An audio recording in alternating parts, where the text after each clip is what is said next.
welcome to the Boopcast, episode 28. We are your hosts, SheNoob and... Cory. He's that way. I hate this mirrored camera, it drives me insane.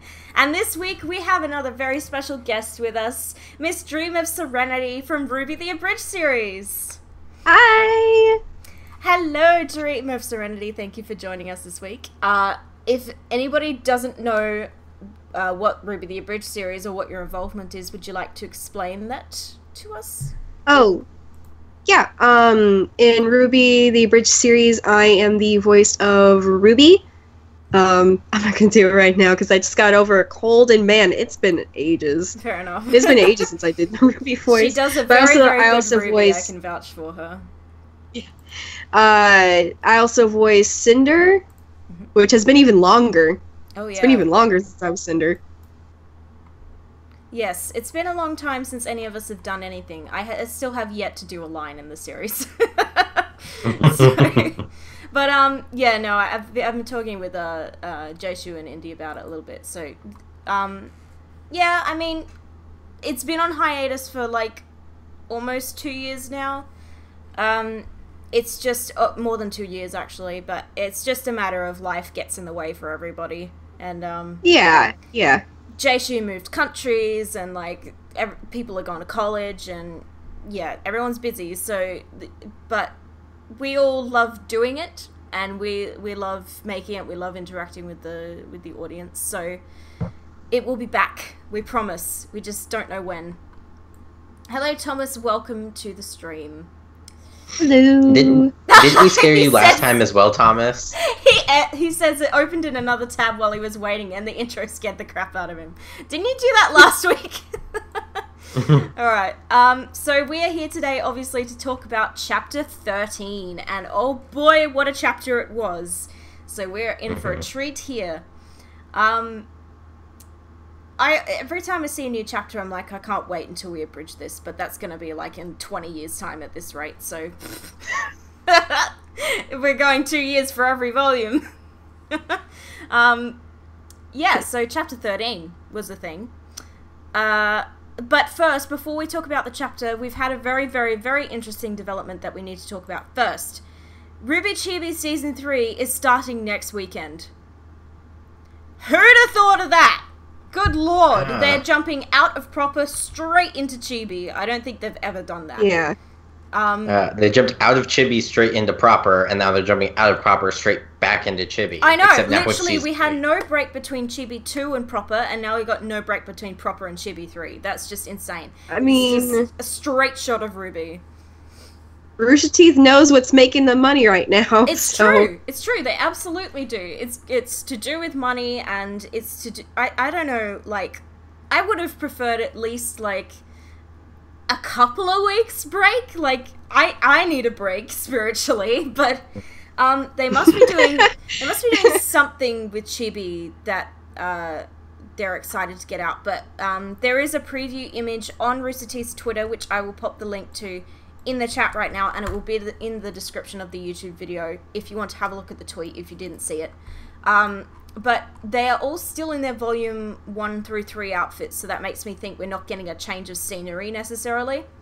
So it's still. I don't think they're ever going to change that, honestly. I don't know, because eventually they have to run out of material, surely. Like, how much longer can they keep this going? It's been 2 seasons and now a 3rd season in the same setting, so I'm just like, they're going to have to change it up eventually, but whether it's a question of,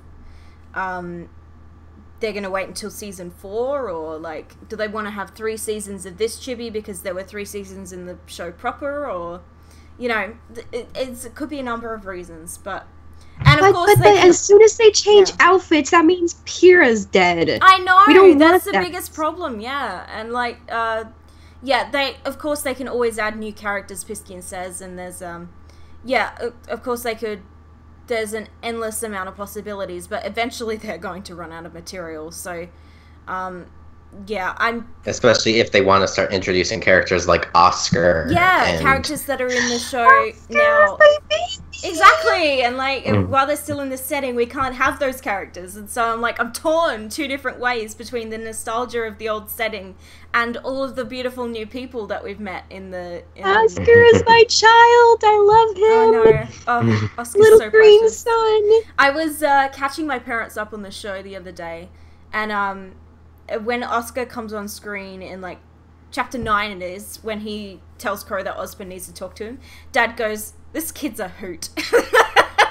So funny. He thinks he's hilarious. It's like he's just adorable. Okay, so yeah, RWBY Chibi Season 3 next weekend. So I know all of the reactors are a little upset because they're not going to get a break for all of those that do chibi reactions. I don't do chibi reactions, so that's not a problem for me, but those of them that do, they're going straight from reacting to show proper to reacting to RWBY, and they're not going to get a single break. I feel so bad for them. One other thing I'm hoping that this is an indication of, although it doesn't bear any real correlation, is that I'm really hoping for a sooner soundtrack release this year than previous years, because Volume 4 finished on February 2nd when it was previewed at RTX Sydney last year, and then we didn't get the soundtrack until like the 3rd of July, was it? Yes, that sounds about right. Yeah, it was either July or June, but I think it was the 3rd of July. That might have been June. I can't remember. It was one of the two. No, because the DVD was June. DVD was June, and the soundtrack was July. That's right. Yeah. Yeah. But now that the show is finishing now on the 20th of January, 21st for me, but 20th for everyone else. I'm hoping that means the soundtrack will be released. I'm hoping for a May release, at the latest a May release. Yeah, because I just waiting that long last year killed me. And I wanted to get stuck into making videos and I couldn't. So hopefully the soundtrack comes out a little sooner this year. Yeah, I still don't fully understand what the delay was last year. But anyway, yeah, hoping for a sooner release. When I know something, you'll know something. Follow my Twitter if you want to know something. Yeah, so chapter 13. Right. I found the start of this chapter really interesting, how it quite literally chucked us straight back in the action. In that it like Ruby and Yang were on screen and then they were fighting and then suddenly Mercury was talking. I was like, oh, okay, I better keep up here. Things are happening. I thought that switch between Yang and Ruby at the start was really cute and kind of clever. Just to keep their opponents on their toes, because we all thought that Ruby was going to fight Emerald and Yang was going to fight Mercury, but they switched it up, and it was interesting, and it's smart for them to do that. So I loved that Mercury immediately knocks Crescent Rose out of Ruby's hands, and he's like, oh, what are you gonna do now? And she's like, bitch, I learned hand-to-hand, motherfucker. So no, she learned head-to-head. She learned head-to-head, it's very true. And I also noticed a very interesting parallel that the move she pulls on Mercury is the one that Ozpin pulls on her in Chapter 4. And yeah. she took that move and used it against her opponent, which I was like, yes, Ruby, you learn! Well done! And then she picks up Crescent Rose and says, whatever it takes to shut you up, which I was like, yes, Ruby. I am all about angry Ruby right now. It's pleasing me. Yes, me too. Just get some fire in your belly, girl. You need it. Yeah, the world is not all sugar and rainbows. She's learning that very quickly. And she's learning that sometimes she needs to get mad. And I love it. So straight after that, we're back with Jean and Weiss and Nora, and there's a short conversation there where Nora's basically like, idiot, how the hell do you think you're saving her life right now if it's not your semblance? But I found this bit really awkward because Jean basically goes, well, our aura heals our bodies, so it feels like I'm using my aura to amplify hers. I'm like, okay, Jesus Christ, just spell it out for the entire audience. Like, it kind of comes across as slightly fourth wall breaking to me. I was like, John is absolutely 100% speaking to the audience here, and I could tell that was going on. I figured that that's what his semblance is. We talked about it a bit last week and the week before. that essentially he's using his aura to restore hers, and his aura is actually healing her body, which we see when like the aura transitions from white to light blue. So the white aura is Jean's, and then he uses his aura to heal her. He basically extends his aura to her, essentially, and then once her body's healed, his aura restores her aura, essentially. So it's an interesting process, and it's yeah, but the way he spells it out here is really awkward, I found. But I mean, I do still appreciate though that they did spell it out, because because this way it seems almost like his semblance is like aura manipulation, or at least ability to kind of manipulate his own aura, sort of. And it's not just I heal. Yeah, when I first saw it, I was like, "Oh, healing semblance," and then my sister was like, "No, you dummy! He's just like pushing his aura into Weiss." I'm like, "Okay, that makes more sense. It's more creative." Sense, yeah, because yeah, it is nice for them to actually spell it out, because they so very rarely do that. Like they just show somebody's semblance, and we're like, "What the fuck does that do?" But, yeah, Ren's semblance, when they showed Ren's, I was like, I'm still confused. I still have no idea what that does. I mean, they did eventually in Volume 5 spell it out for us, which was nice. Yeah, Nora said what it was, and I was like, oh. Yeah, that's basically what I figured it was, is that it was an emotion mask of some description, yeah. Yeah. But they so very rarely do spell a semblance out until much later. But at the same time, it just felt so awkward for him to say that. I felt like he was talking to me, and I was like, "Stop breaking the fourth wall, Ruby. I'm immersed right now." Yeah, I get that, especially because he was so dense that it was like, he was like, my semblance? And then he's immediately, no, it feels like I'm actually doing this much more complicated process. And it's like... that's probably half the reason why it felt so weird, because like, one minute he's like, semblance, derp. And the next minute, he's just totally figured out exactly what he's doing. And I'm like, okay. But, you know, poor Jean. He gets a lot of shit for being dense, but he seriously can be so dense sometimes. It's like he's been so good this season, though. He's been amazing. I'm so proud of him. I'm proud of him, too. He's come a very, very, very, very, very long way from Volume 1. It's funny, because I've been watching back some of my old videos to do a video for...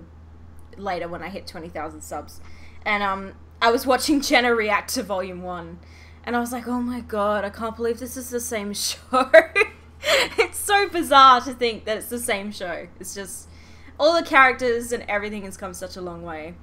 Yeah, I thought the transition from his white aura to her light blue aura was really well animated and very pretty, and sort of the moment where I went, okay, I can relax now. Like, she's definitely gonna be okay.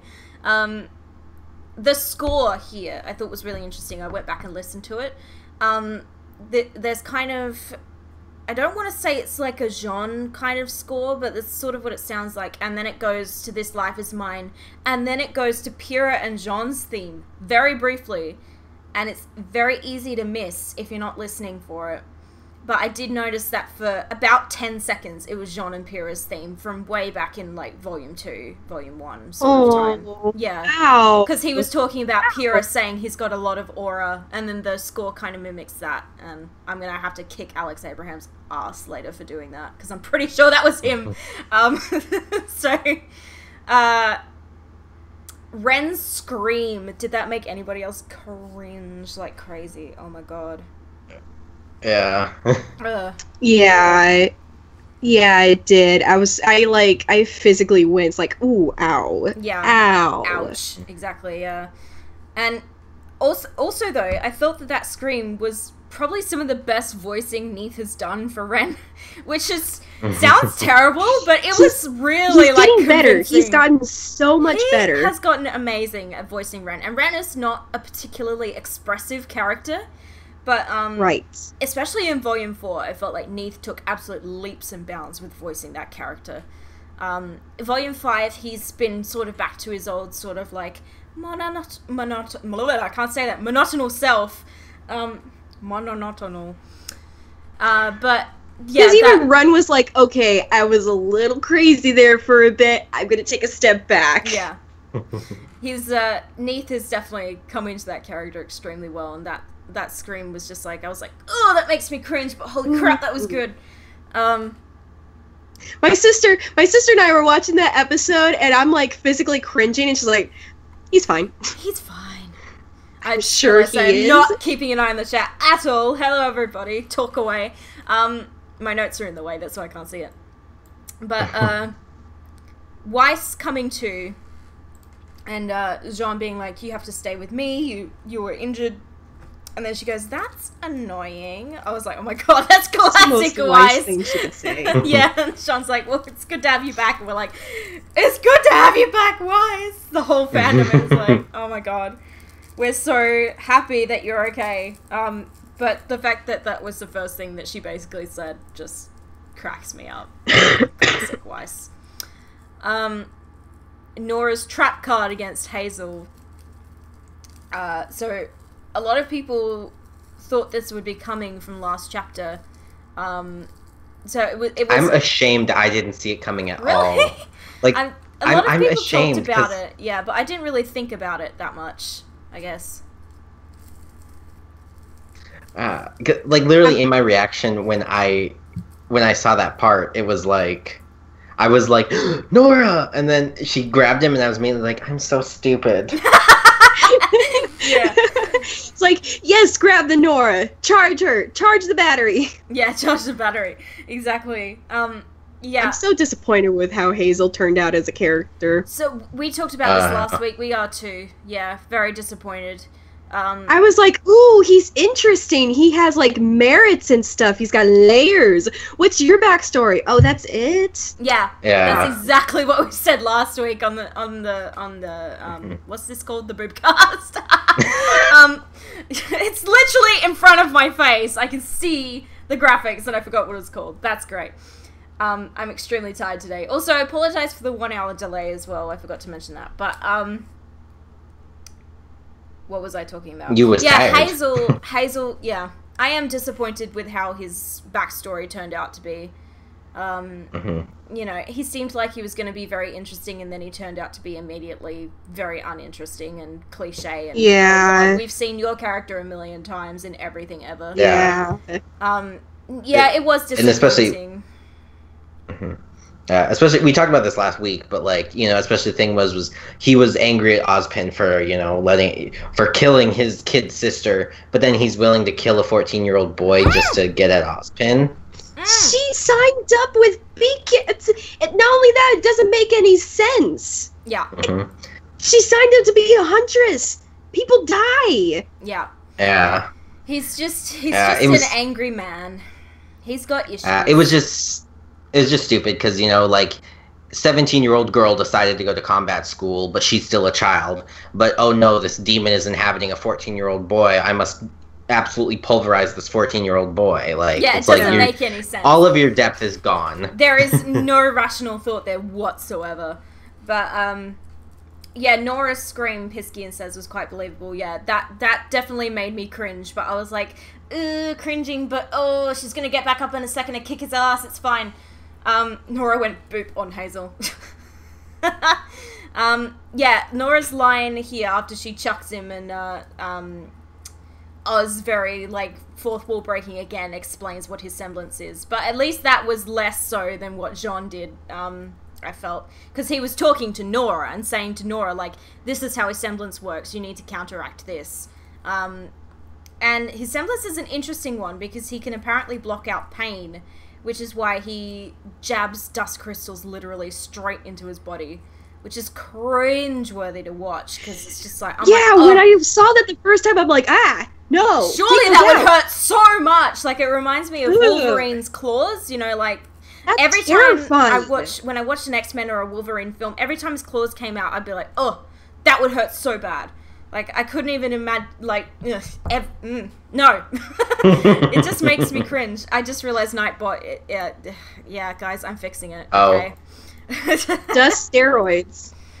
Yeah, exactly. It is like dust steroids. And he grew about a foot as well. I don't know what's up with that, but, I understand his arms getting bigger, but I don't understand him getting a lot taller. Yeah, so Nora's line here of, I don't need him to hurt, I just need him to go down. I was a tiny bit disappointed she didn't say, I just need him to die, because I was kind of expecting her to say that. But I was like, nah, damn it, Nora, stop being so PG. Nah, I feel like that's in character for her, though, is to say, instead of die, go down. Yeah, it is in character for her, but I'm like, you guys need to start killing people. Because these people deserve to be killed. And if you don't kill them, they're just going to be a problem later. So, Dustroids. Yeah, so the score in this bit as well is actually mimicking the score from way back in Volume 3, Chapter 2, when Juniper fought Team Bronze. There's a score towards the end of the fight there where Nora's charging up a hammer and all this sort of stuff. And it's basically the same kind of melody, so that's an interesting callback there. The biggest question I had in this chapter was that after Hazel gets kicked out of the building, essentially, we go back and we see Yang's kind of leant over and panting, Ren's hurt, Crow's hurt, Ozpin's no good. And I'm like, where the fuck did Emerald and Mercury just go? Mm-hmm.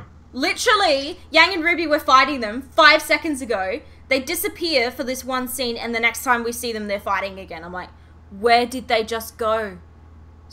They just teleported out of existence for this one scene. I'm like, why do they keep doing this? It drives me insane. I'm like, this is especially with this volume, I've noticed, a very recurring problem in that characters are teleporting all over the place. 1 minute they're there, the next they're not.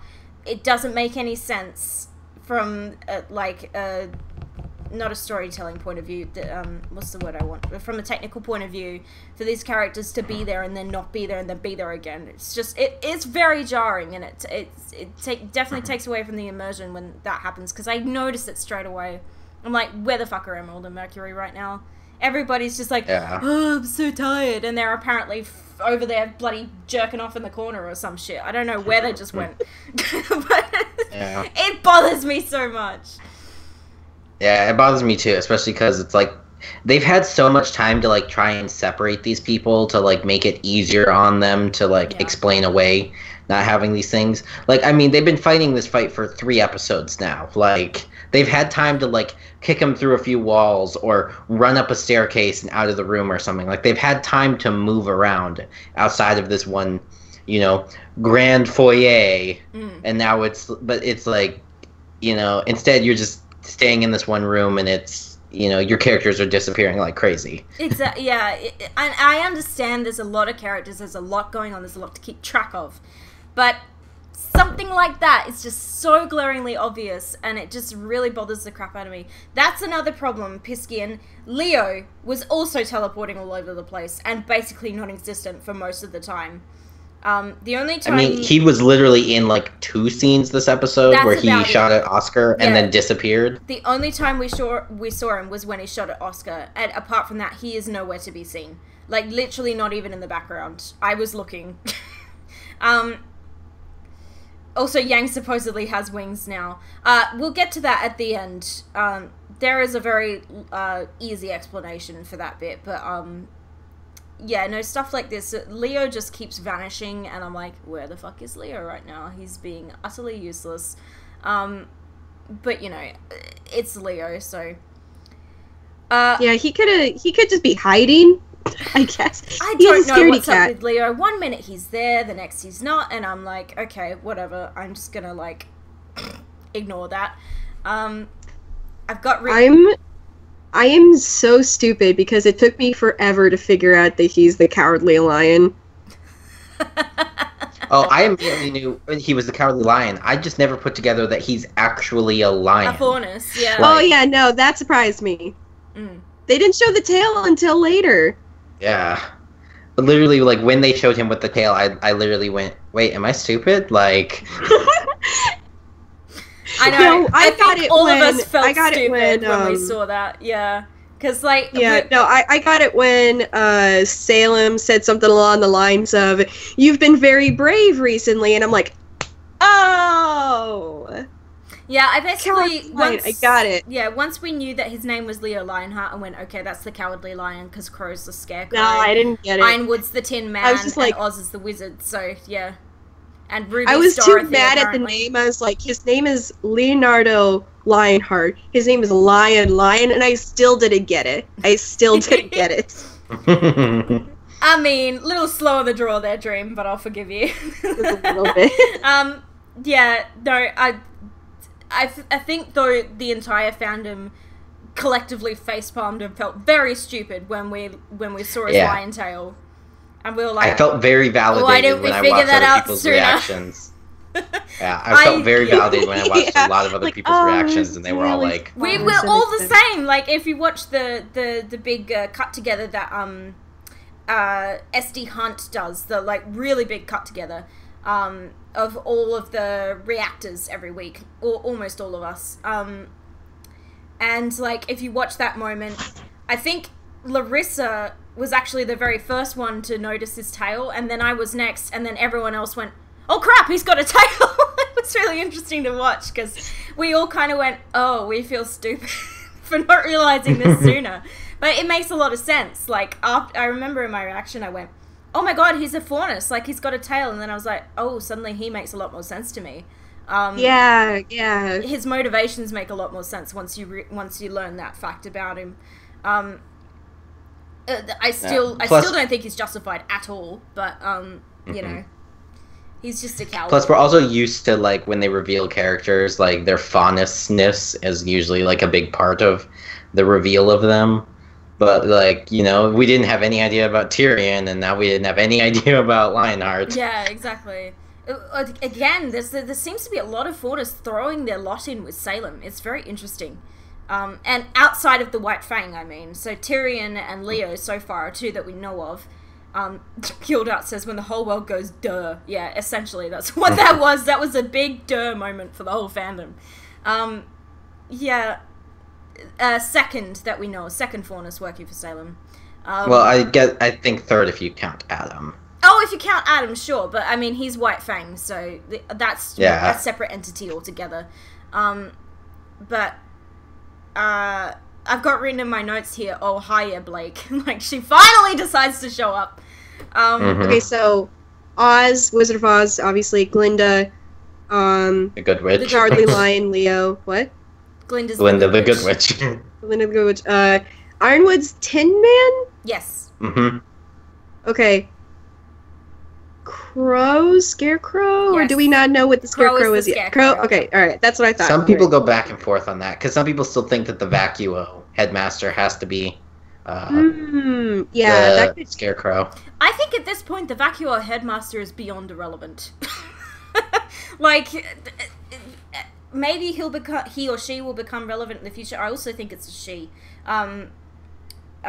Just because there hasn't been a female headmaster yet, and we kind of need one.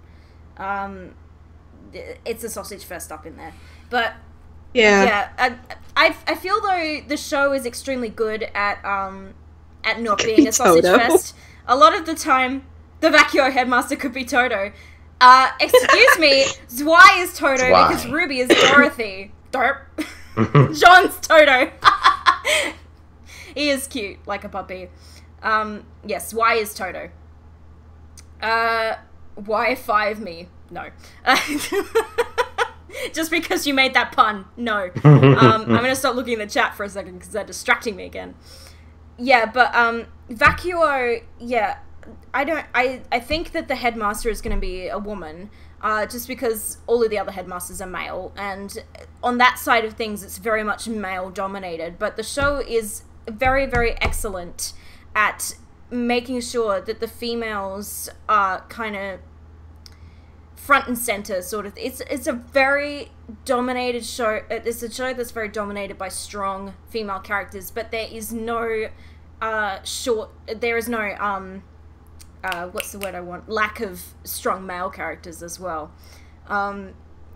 It's nice because a show like this can so easily be a sausage fest, and it happens all the time in anime. There are so many anime that are sausage fests. To be fair, there are so many anime that are just women, but I feel like a lot of anime that feature mainly women is extremely sexualized, and like, I'm watching an anime called Sabagebu at the moment, which is an old one, it only had 1 season, and it's about a bunch of girls that play survival games, and it's very funny, and you should watch it if you're into that sort of thing, but, yeah, just because it's all girls, and it was written by a male team, and it was animated by a male team, you can absolutely tell that it was written and animated by a male team. It's just, like, so sexualized over the top, and, like, it's not even that bad. I've seen a lot worse. Sailor Moon is a very good example, yes, and that's a kids show, for God's sake. So, yeah, but... Yeah, but Sailor Moon also has a lot of women empowerment, but also, it does. Like, gay representation, trans representation, all kinds of stuff. It is good for that, but I feel like, and it's not just anime, it's video games as well. Like, if anyone knows the Dead or Alive series, that is, like, the poster boy for over-sexualized Japanese video game. Absolutely. I can only think of one other, and that's Mortal Kombat, but that's not even Japanese, so I don't know what their excuse is, but Mortal Kombat's Mortal Kombat. We'll put that one aside. But, Dead or Alive, yeah, definitely. Super over-sexualization of the female characters, and especially, like, underaged female characters, which is just always a no-no for me. That was my issue with Sword Art Online, too. Because it was just, like, every female character fell in love with the main character, and it's like, you guys are all, like, 12. And every female character eventually has to be shown in their underwear. And I'm like, why? Every single one in Sword Art Online ends up in their underwear. I'm like, we don't need to... Why? It doesn't make any sense. I haven't seen Ruby's underwear once. This isn't a real anime. No, but it's good, because, like, I know Monty said right from the start, no upskirts. We're not doing that. This is not that kind of anime. And it's like, this RWBY is all about female empowerment, but not just female empowerment. It's all about empowerment in general. But the cast is very female dominated, the main cast, but as well we have these very, very strong male characters backing them up. And yeah, let's not even go there with Asuna Gildart. I know, I shouldn't have brought this up because we had this discussion on my stream last night. Yes, we did. But also, Gildart, you're incorrect. That actually didn't happen. It almost did, but it didn't. The legal age of consent in Japan is not 13, William. That is absolutely false. Don't be spreading that like it's fact. That is so false, it's not even funny. The legal age of consent in Japan is actually 17. I know that because I know someone who lives there. Thank God. So it's not 13. Do not be spreading that like it's fact. Holy fuck, they are not pedophiles.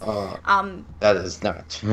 Yeah, we're getting way off track here, but we really are. How the fuck did that happen? Because I'm looking at the chat. That's why it's your fault. I blame you.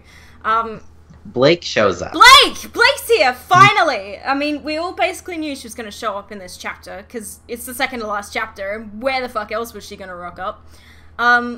So she brings her whole entourage. I found her confrontation with Adam very interesting in ways that I'll talk about in a minute. But all the faunas that rock up, I want to say there's probably about 200 of them, roughly. Yeah, so... Oh, did Skype just freeze? No, it's fine. It looked like it froze for a second there. Oh. The old white fang emblem is on all of the shields that the faunas are holding in the crowds. And some of them are white, some of them are yellow. I don't think that's necessarily significance.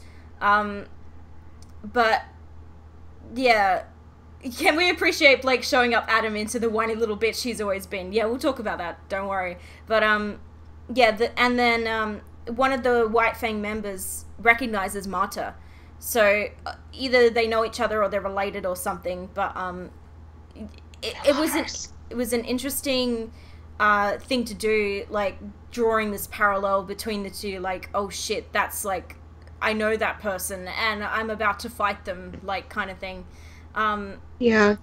And finally, the police do something useful. My God, have they been so I was like, absent. oh my God, she went and got the police. Of course Carly went and got the police, though, right? Like... I forgot the police were even a thing in this universe for a while. They have police, but how utterly fucking useless are they? Like, the Menagerie police were so useless. It's not even funny.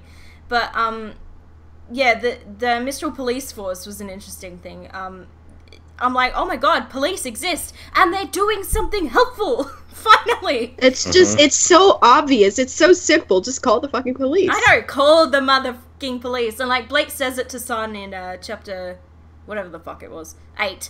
She's like, call the police and let's go. And, like, when I was watching it with my parents, Dad goes, what the hell are the police gonna do? I was like, I know! They did nothing. They're gonna do butt fuck all. That's what they're gonna do.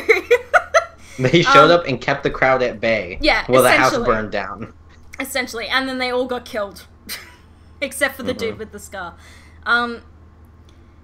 We cut back to Weiss and Jean here, and I found that shot of the light from the airship coming in the windows that was really nicely lit and very realistically done. And Weiss talking to Jean here and saying, you know, she feels much better. That she says to him, keep it up. And I'm just like, oh my god, that is so Weiss. But I'm also hoping that when this is all over, she gives him the biggest fucking hug she's ever given anyone in her fucking life. Because he saved a goddamn life and he deserves it. No, what you said in the earlier one, he deserves a kiss on the cheek for this. He deserves a kiss on the cheek and a thank you, Jean. And he better get it! Or I'll be pissed, Weiss. But yeah, it's so nice to see her sitting up and recovering and being, because there was a good long moment there where I was like, holy fuck, is Weiss about to die? And that was not okay for me. Yeah. She's my favorite character, and that is not happening.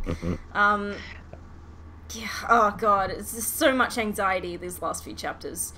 Adam, to take in. It's yeah, oh my god, so much to take in. Adam, I actually, after watching this chapter for the first time, I totally forgot all about the Blake and Adam bit. Out of my memory completely. I watched it the second time, I was like, oh shit, this happened. I forgot. Because everything that happened afterwards kind of just threw it out the window. Adam's line here where he says, I'm making humanity pay for what they've done, is the best voice acting that dude's ever done. But that's not saying much. But it still wasn't great. That's not saying much, unfortunately. But to his credit, it was easily the best line he's ever said as that character. And it does make him come off as such a whiny, like, just tantrum-throwing toddler. And I'm like, I love this, because that's what he is, really. He does not have his shit together. He's definitely not worthy of leading anybody. And he is essentially just, like, a teenager in a 20-something-year-old man's body that just throws tantrums whenever things don't go his way and likes to kill and maim people. So no, I think he's just a teenager, because he would have to be, like, Blake's age. No, they were he's dating. Not Blake's age. Kirby already confirmed that he's not. Yeah. Ooh. They confirmed that he was several years older than her. We've talked about this a lot of times, but this is why I really don't like the whole, I don't want to say Toradonna thing, because ship what the fuck you want, but seriously, like, the whole history between Blake and Adam, we know there was something romantic going on there. We don't know the extent of how, like, involved it was or whether it was reciprocated.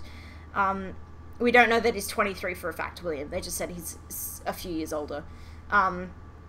The whole thing gives off major pedophilia vibes, but we talked about this a lot, and it's problematic. Their relationship's very problematic. But this scene here... Yeah, it's supposed to be. It's supposed to be like, an abusive relationship in that sense. It's utterly abusive. Like, physically, emotionally abusive, and blackmailing as well. He ended puberty before Blake entered it. Essentially, Adam is pedo bear. Okay. That's borderline racist. No, he's there, Gildart. No, damn it, Piskin, you stole my joke. Pedo ball, yeah, exactly. I was thinking it. So essentially what's going on here is I'm loving that they're taking Adam's big nefarious plans, as Cinder would say, and chucking them straight back in his smug little face. I fucking love it. And Ilya, okay, Ilya, I like you now. When she comes out and they're like, Blake says, what does she say? She says, oh, we sent someone over to confirm your explosives, and she disarmed them, and then Ilya comes out and she's like, bitch! I love it. I love it so much. I'm like, okay, Ilya. I said this to Cory the other day, but I know that I have forgiven a character when I go into my fan art folder for all my videos I'm going to do this volume, and I take Ilya out of bad guys and put her in Blake's folder. She's officially graduated out of bad guys, so she was stuck in there since volume 4, but she's out now. I had a feeling she wasn't going to stay bad. No. Yeah. I was just worried it was going to be one of those situations where it was, you know, an honorable death that redeems her, kind of a thing. I'm glad she's still around, though. I want to applaud the RWBY team for not killing off Blake's parents, or at least just one of them, because I thought for sure. I mean, there's still a finale to go. Let's not clap too soon. But, yeah. A lot can happen in the next 20 We already have so many dead parents. I know. It's just tragic. It'd be nice for somebody to keep their family. I do feel like, though, sadly, when the volume ends, Blake and her parents are going to go their separate ways.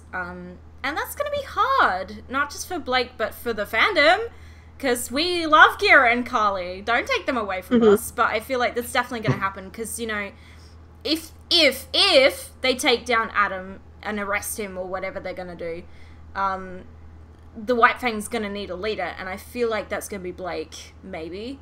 Gira and Carly, though, they're going to want to go back home to Menagerie. They got shit to clean up there. They got a house to rebuild. So I feel like they're definitely going their separate ways come the end of the finale, and that makes me really sad. The White Fang subplot will not end via Unicorn. That is probably going to be a subplot for the entire series. This is not over. Do the Belladonna family use a litter box in their bathroom? They are people! How dare you? Yeah, this is just... with the White Fang subplot, it's just, like, even if this is, like, the moment where, like, Blake starts to actually unify them, like, the purpose of the White Fang is equality. So, like, that's probably what would be the message pushing forward, is moving towards equality and showing people that they should be equals and blah, blah, blah. People in chat are saying Blake isn't suited for leading the White Fang. I disagree. I would have agreed with you 2 chapters ago, but now I disagree. Just Blake, I feel like used to be someone who was not suited for leading, but everything that she's done this volume has been leading up to this moment, and I feel like she is now ready for something that requires that much responsibility of her. It's not going to be Gira. Mata for high leader. Mata for high leader, yeah. At the same time, if she takes up leadership of the White Fang, that means she's not going to be, you know, traveling around with Ruby and Weiss. Yeah, it's a double-edged sword. Where, like, I want her to be back with her team. I want Team RWBY to be a thing again, but I feel like it's just not going to happen. There's just too many elements that are going to prevent that from happening. But I hope... The only thing I could think is... I'm just wondering if they aren't going to turn the White Fang more into a democracy, and less like there is a leader and it's more like there is a council, sort of. Yeah. And, like, you know, maybe Sun will be on that and Ilya will be on that, and, you know, Gira and Kali and Mata and Blake and people like that, and it's going to be something where they don't always all have to convene, and they can just, like, you know, Skype in. Yeah. Skype in. Without the CCTs, that might be a bit tricky, but... excuse me. I liked the parallel here of, like, Adam turns to Hazel and he's like, what do we do? And Hazel's like, this is your business, not mine. Because back in chapter 2, Adam was like, this was my business, not yours. And Hazel's like, oh, bitch, boy, this is not my problem. You fucking fix it. But yeah, Blake says it's over, and I'm just like, this is far from over. There's still a whole finale. There's plenty of room for this to still go wrong. And if I know Adam like I think we do, There is absolutely no way he's just gonna sit there and be arrested. He is just gonna lose his shit at some point. Well, I remember who it was, but somebody in the chat earlier pointed out that like they cornered a bull is what they did. So of course he charged. Yeah, like of course. Well, that's just in his character. And Blake, of course, is smart enough to know that, and she knows Adam. She knows what he's capable of. She knows how he thinks. But yeah, no, this is far from over. I'm still expecting an Adam and Blake confrontation happening in here somewhere in the finale. Just because there has to be confrontation in the finale, because it's the finale. And aside from what's going on with Yang and Raven in the vault that we'll talk about at the end, but this is not over. That's all I'm going to say. Also, yeah, those White especially Fang, with how little of it we've seen. Yeah, those White Fang that were with Adam are fucking morons. Because he's like, kill them! And there's like 8 of them versus like 200 faunus. Yeah, fucking great! Yeah, go kill them! You're all going to die. Because you're stupid. Why would they not just throw their weapons down? They are so horrifically outnumbered, it's laughable. Yeah. Well, because they're extremists. They're there to make... Yeah. They're there to make a point. And it means costing their lives. That's what they're going to do. Ugh, idiots. But I still thought, especially after Adam, like, he was there like, well, if I'm, if you're going to get me, everyone dies.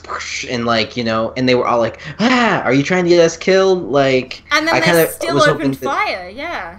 Yeah, I was kind of like, I thought that would be a big turning moment where it was like these people would realize that Adam is spite and he is, like, he's not a good leader. He was willing to kill them all just because, he was outnumbered. I was expecting them to chuck their weapons down and be like, nah, bitch. But they didn't. And I was like, really, guys? You're going to die. Like, look at how many people you're fighting right now. It surprises me as well that Adam was foolish enough to only bring, like, 8 White Fang members with him to do this. Because he thought, we're just going to walk in and blow up the tower and that's it. But, he underestimated... He underestimated who he was going up against. And that's, But next episode it's going to cut back to that fight scene and there's suddenly going to be, like, 30 White Fang guys and stuff. And, like, it's going to be closer to an even fight just because it's how they do this. Yeah. Yeah, there's going to be teleporting White Fang all over the place. I can see it now. So, the Queen Lancer impaling Hazel, we need to talk about this because not only was that an incredibly violent move on Weiss's part, especially considering she didn't really have any prior beef with Hazel because she was knocked out for, like, the entire fight before Hazel hulked out. It's interesting because Hazel seems to feel the hit, but he doesn't look like he's gonna be going down from it anytime soon. He kind of has, he has several moments after that where he's still on the floor, but if what Osborn says about his semblance, about the fact that he can block out pain, I am wondering exactly how much he can take before he actually goes down. Yeah, I'm just wondering, it didn't look like he had a aura left because he stabbed. But once again, this is another one of those situations where aura is an activated thing, so maybe, it's just he wasn't ready for it, so ow, but, like... I feel like aura activation it's a tricky thing, because I feel like for people like these characters, it becomes more or less instinctual, and it's not something they physically go like, oh, I need to switch on my aura or I'm going to get hurt. It's more sort of that for Oscar at this stage, because he hasn't been doing it long, I think. He has to, like, mentally go, switch on your aura now or you're gonna get hurt, whereas everyone else, it's purely instinctual. It's just, like, second nature. But I think because he was caught by surprise and attacked from behind and didn't know it was coming, those instincts obviously didn't kick in, so because he didn't see the threat. So yeah, it's plus it's just a big stabby thing. It's huge. I mean, it deflects, it helps you to a certain extent, but this is a big stinger. Yeah. It's like a javelin. It is like a javelin, essentially, yeah. So, this was I talked about this last chapter, how I wanted Weiss to get back up and start kicking ass, and that's exactly what she did. She got back up and she started kicking some goddamn ass.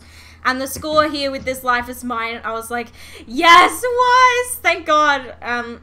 I am also so happy that the blood stayed on her dress. It didn't magically disappear.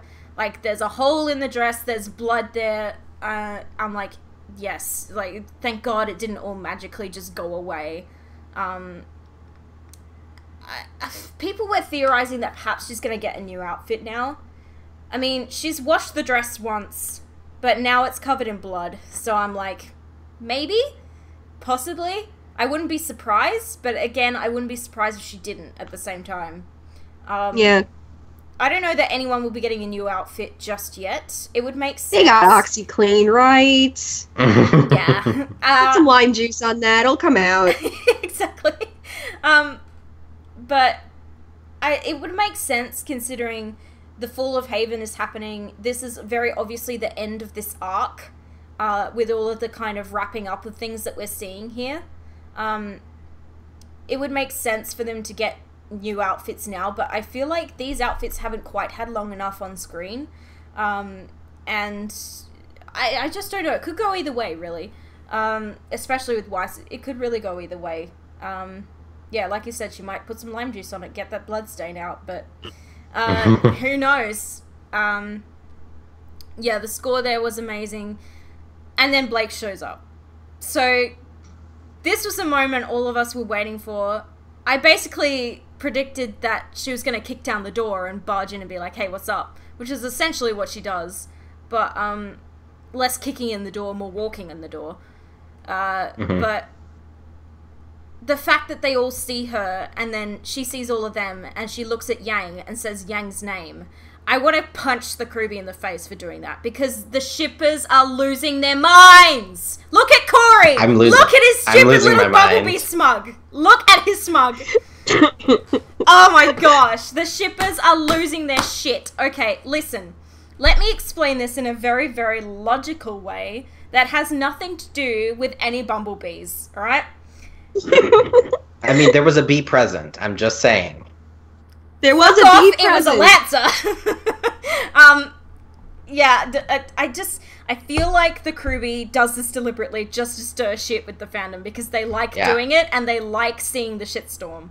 They like getting a rise out of us. They like doing things that will shock us, that will make us talk, because it keeps interest in the show going. There is a very, very logical explanation for why Blake would say Yang's name, simply because Yang is the person she would be the most surprised to see in this moment. Because the last time Blake saw Yang, she just lost an arm. She was out for the count. Also, Yang lost an arm protecting Blake, and Blake knows that. And so I feel like in this moment, the reason Blake says Yang's name is because she's the most surprised to see her there, and also possibly the most afraid of her as well. She's probably really scared of what Yang will say to her, or what she'll do. Because she knows that whatever Yang says or does, she probably fucking deserves it. So, and, you know, she's beaten herself up about it enough times, running away after, you know, Yang took a serious, serious hit for her. Yeah. And it's just simply that Blake is so surprised to see all of them, but she's the most surprised to see Yang. On her feet, with a new arm, and combat ready, essentially. I don't think she would have been expecting that at all. I mean, she wasn't expecting to find any of them. But yeah, it's definitely... And of course, we forget that Blake and Yang were partners. They were the closest. Like, Blake was closest with Yang, Yang was closest with Blake.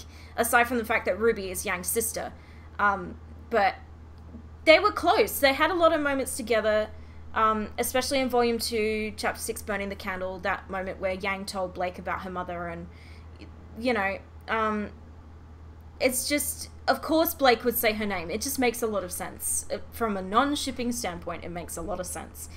You guys can go buzz with your bees if you want to, but I'm saying that's how it is. I kind of ship Blake with Sun. I feel like I'm alone on that. I ship Black Sun. No, like, no.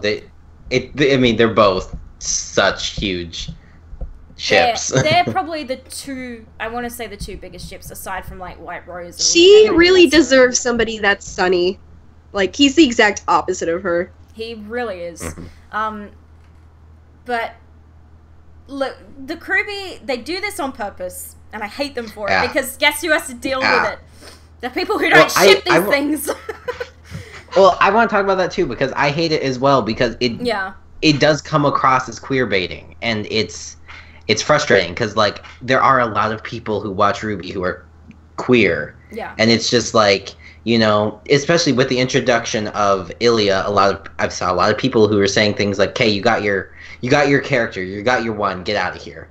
But it's but they're still hinting at all this stuff over here, and it's like, you're hinting at something, and you're just, it feels like, and they keep hinting at it and keep hinting at it, and then they're like, but then this, but then this, but then this, and it's kind of like, it seems like they're doing it specifically just to be like, hey, queer people, maybe, and it's frustrating. I think it's less of, like, at the queer people than it just is at the shippers altogether, because they know that Bumblebee is probably the biggest ship in the entire show. And, like, they just want to stir crap. They just love stirring crap with the fandom. They absolutely love doing it.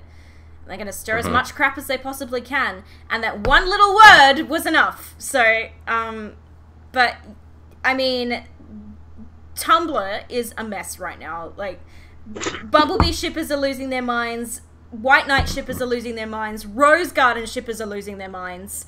I'll tell you why Rose Garden's losing their minds. Because Oscar went straight to RWBY when she was knocked out and said, "We need you." That's enough for fucking Rose Garden shippers to lose their minds. I'm like, he means we need the silver eyes, duh. But you know, I'm not also, gonna he's shout 14. At stop it. Also, he's 14. Stop it. Exactly. Yeah. And Ozpin's in his body, and that's fucking gross, guys. It does get frustrating. I know. Okay. So like, I'm so torn because Ruby and Oscar would be adorable if it wasn't so freaking weird. They would be adorable. It's weird. Yeah, they would be adorable and so weird at the same time, just because Ozpin's there. And like, we know Ozpin is there, and he's an old man. He is an old man. He's a very old man. Also, his 14-year-old's body, and I'm like, they would be cute, except it's weird. Stop it. It's weird. Stop. Exactly. I need to stop having those thoughts. Because it's weird. It is weird. Yeah. Like, and especially because they've also been implying that, like, eventually Oscar and Ozpin will, like, merge and become one. Yeah, I was about to say, yeah, exactly. It's like, we know enough now about Oscar's deal that... No, that's good. Oscar, because they're supposed to be the same person. Yeah, but it's usually Oscar, not Ozpur. I don't know why I said Ozpur, but, what was I talking about? Yeah, eventually Ozpin will take over Oscar's body, because the way Leo says, like, you're not really Ozpin, like, right now, you're just a boy. Eventually, Oscar will go away, essentially, and he and Ozpin will become one, but it will be Ozpin, it won't be Oscar anymore, and that is a sad thought. Eventually, that's going to happen, really sad. And it's going to be really sad. I don't want Oscar to go away, he's adorable, but eventually it will happen. Eventually, Oscar will just not really not exist anymore, but he will become Ozpin, essentially. Yeah. I need to stop thinking of Ozpin inside of a 14-year-old boy. No, you need to keep thinking about it so you stop shipping Rose Garden. Yeah. That's why. But, yeah. Yeah, the fandom is just going crazy. Tumblr is a minefield. Tread carefully. Yeah, so, anyway, that aside, I liked what they did with this here, because we were all anticipating this moment. We were all anticipating this reunion. We knew it was coming. And they did something that all of us probably didn't expect, but it makes the most sense. In that RWBY says to Yang, like, Yang, go, now is your chance. Everybody's, like, standing there like stunned mullets. Fucking go now. So she goes. I liked Emerald's little jump at her and her little, no! It's like, haha, fuck you, Emerald. It's like a drive-by, like, fuck you! They can't see what I'm doing, but and I can see you on the stream. Yeah. Oh, you can, right? Yeah. Mercury grabbing Yang's arm, and then her being like, "Bitch, you activated my trap card." Eject. And then jumping straight down the hole, and Weiss putting the ice wall up and stopping them and being like, "Come get me, bitches! Come fight my Lancer!" Like, yeah, it was a really cool thing that they did with it. And then Ruby turning around and nodding at Blake, and Blake nodding at Ruby. It's an unspoken thing of, okay, this is a thing, but now is not the time. Like, we have more important things to worry about right now. We have battles that still haven't been won. There will be time for hugs and crying later. Like, right now we have a very important job to do, and we need to focus on it. So, like, that was a nice unspoken thing between the four of them. Like, Yang and Weiss's focus totally shifted off of Blake and onto the task at hand, and then Ruby was like, okay, time enough later, kind of thing. And when I saw it, I was like, yeah, that makes a lot of sense. Like, it would make no sense for there to be crying and reunions and screaming and all sorts of stuff in the middle of what's going on right now. There'll be plenty of time for that in the finale. But so Yang jumping down the thing. We'll talk about this now, because there's a very, very, very, very logical way to explain this. When right at the end we hear her firing as she's coming down. We don't know exactly how long the elevator is, but we know that it was quite a long ride, so obviously it's quite deep. We've seen Yang get launched off a platform from a cliff, go flying over a forest, continue to use her rockets to launch her and to land, and people don't think that she can make that jump. I know, right? Let me explain this. She was wall jumping. There you go. Easy explanation. She was using her gauntlet to propel her between the walls so that she wouldn't just fall all the way down and go kasplat, okay? That's all it was. It's that simple. And the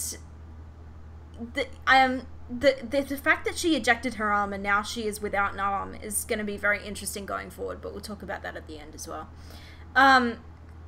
Okay. Cinder and Raven. Holy hell! This fight scene. Jesus Christ, do we need to talk about this? Because, oh my god, was it amazing. Yeah. Wow. I don't have any other words for it, but, Cinder's line that she says here, the last Spring Maiden must have trusted you a great deal before she died. I bet that was a mistake. So, it's What do you mean? It's interesting because we don't know what the circumstances are surrounding Raven obtaining the Spring Maiden's powers. Just from Raven's reaction to Cinder saying that alone, I'm gonna go, okay, Raven didn't kill the last Spring Maiden. Obviously, Cinder's hit the nail on the head that the last Spring Maiden trusted her, and then she died, and the powers went to her. Yeah. A lot of people are theorizing that Summer Rose might have been the last Spring Maiden. No. Because once again, that doesn't fit with the timeline. I don't think so. Yeah, the timeline's all wrong. Exactly. And yeah. Crow and Leo were aware of the last Spring Maiden, of who she was when she inherited her power. So it's not Summer. It doesn't make any sense. Yeah, because Summer would have died roughly 14 years ago. Yeah, the last Spring Maiden disappeared over 10 years ago, and since she has died and given the power to Raven, and we don't know exactly when that happened. And it could have been a simple fact of it was somebody Raven knew, somebody she trusted, not necessarily someone she knew at the time the Spring Maiden died, but all that has to happen for someone to inherit the power is for them to be in the Maiden's last thoughts. So, it could have been someone from Raven's past, it could have been anybody. There's endless possibilities surrounding these circumstances, so it's impossible to make any kind of assumptions or predictions about how exactly Raven obtained the Spring Maiden's power, or how long she's had it for. Yeah, it's less than 10 years. I'm actually most curious. All we know. Yeah, at this point, especially because I do feel like we can infer enough, especially with them dropping that little breadcrumb that, you know, Raven probably didn't kill her. No. So I'm guessing it's probably, situationally, it's probably likely she just took her in. and you know, something happened there, and like maybe they were out on a mission and she died and Raven was trying to comfort her or save her or whatever, and that's how she and then she died, and like, you know, Raven became the maiden. And so then, like, Vanal is an interesting element in all of this as well, because how does Vanal fit into all of this? And like, obviously Raven and Vanal had some kind of rapport going on. Like Raven seemed to care about her in some way. So I'm even more than her own daughter, you could argue. They seem to have like a and her mother-daughter relationship. And her brother. But like, I'm like, how does Vanal fit into all of this? Who was the last Spring Maiden is the biggest question. But I feel like we are not getting an answer anytime soon, so there's no real point in trying to think about it too much, because they'll answer our questions when they're ready to answer our questions and not a minute before. Yeah, we talked about this last week where I said this is definitely, with this revelation, this is something that they will get to in Volume 6. Like, or it's not something maybe not even. Like... Yeah. I wouldn't be surprised if it doesn't come up in Volume 6. Yeah, so... But anyway, this fight scene is the fight scene we've been waiting for all volume. Without even knowing that we were waiting for it. Did you catch the huge tribute they made to Monty in this fight? Oh, yes. Definitely. Absolutely. Just like, Monty's aesthetic was pieces of building falling and then sexy women, badass women, fighting on top of those building pieces as they're falling. That was like his favorite thing. Yes, I've got it written down here. New song, falling pillar fight, very Monty, is what I've written. Yeah. So, also reminded me of Falling Towards the Sky from Red vs. Blue. I love Red vs. Blue. So many callbacks with this fight. It was unbelievable. It was so Monty that if I didn't know Monty didn't animate it, I would be fooled into thinking that Monty animated it. Yeah. There was a little part of me that actually wondered, wait, did Monty do this? No. Like, you know, was this something maybe Monty had like done? He probably had like notes or sketches or even a storyboard out for it at some point. He had probably mentioned, like, we don't know the extent of what he told Miles and Cory. We know that Miles and Cory are aware of the entire story and how it needs to happen.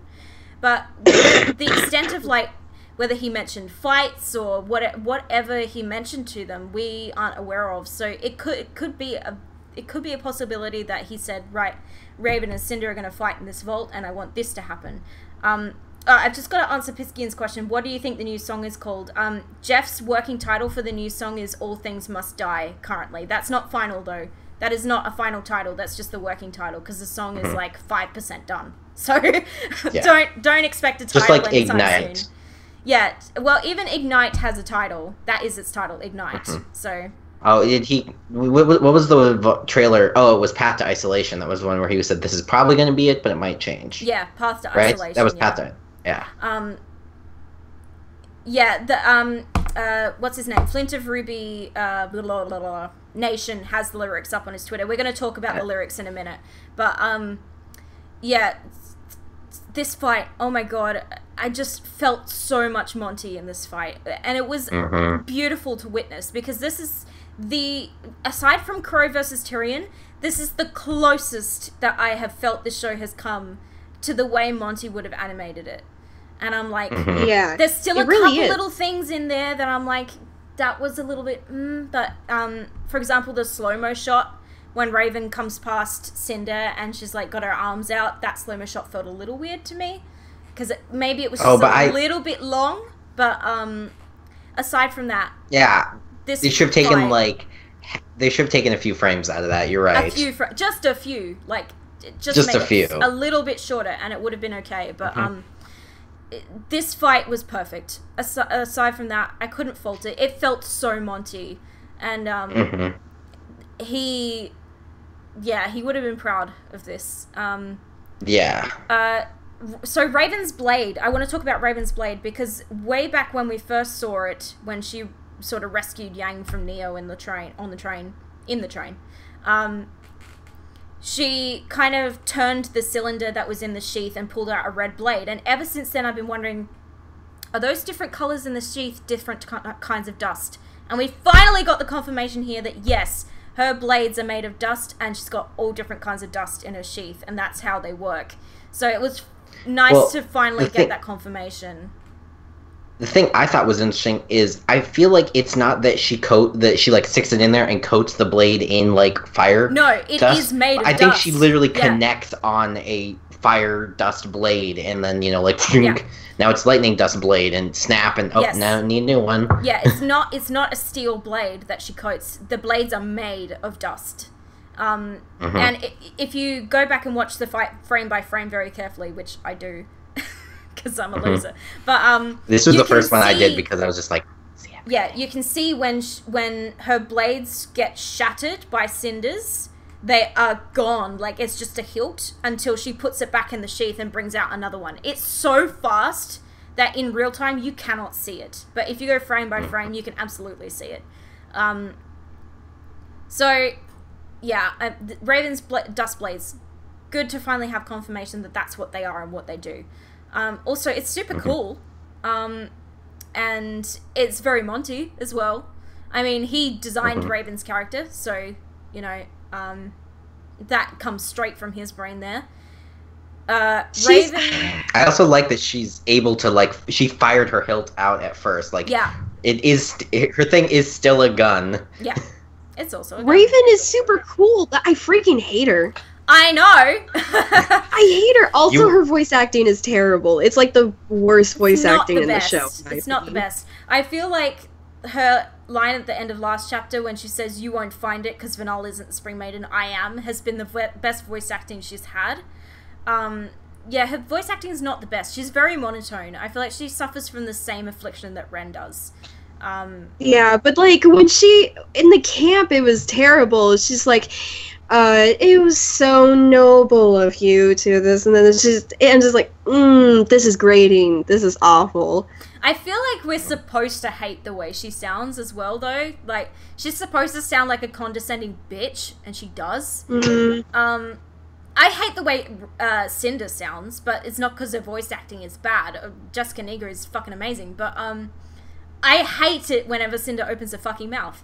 Because everything that comes out of it, I just hate. I'm like, stop talking, shut up, die. Every time she says anything, that's my thought process. Man, I even like Cinder over Raven. I don't. Yeah. Just because Cinder killed Piran, she's a piece of shit. I mean, Raven's, she does have that on her. Yeah. Yep. Raven's equally a piece of shit. They are equally a piece of shit. But Cinder killed Piran, and I can never forgive her for that.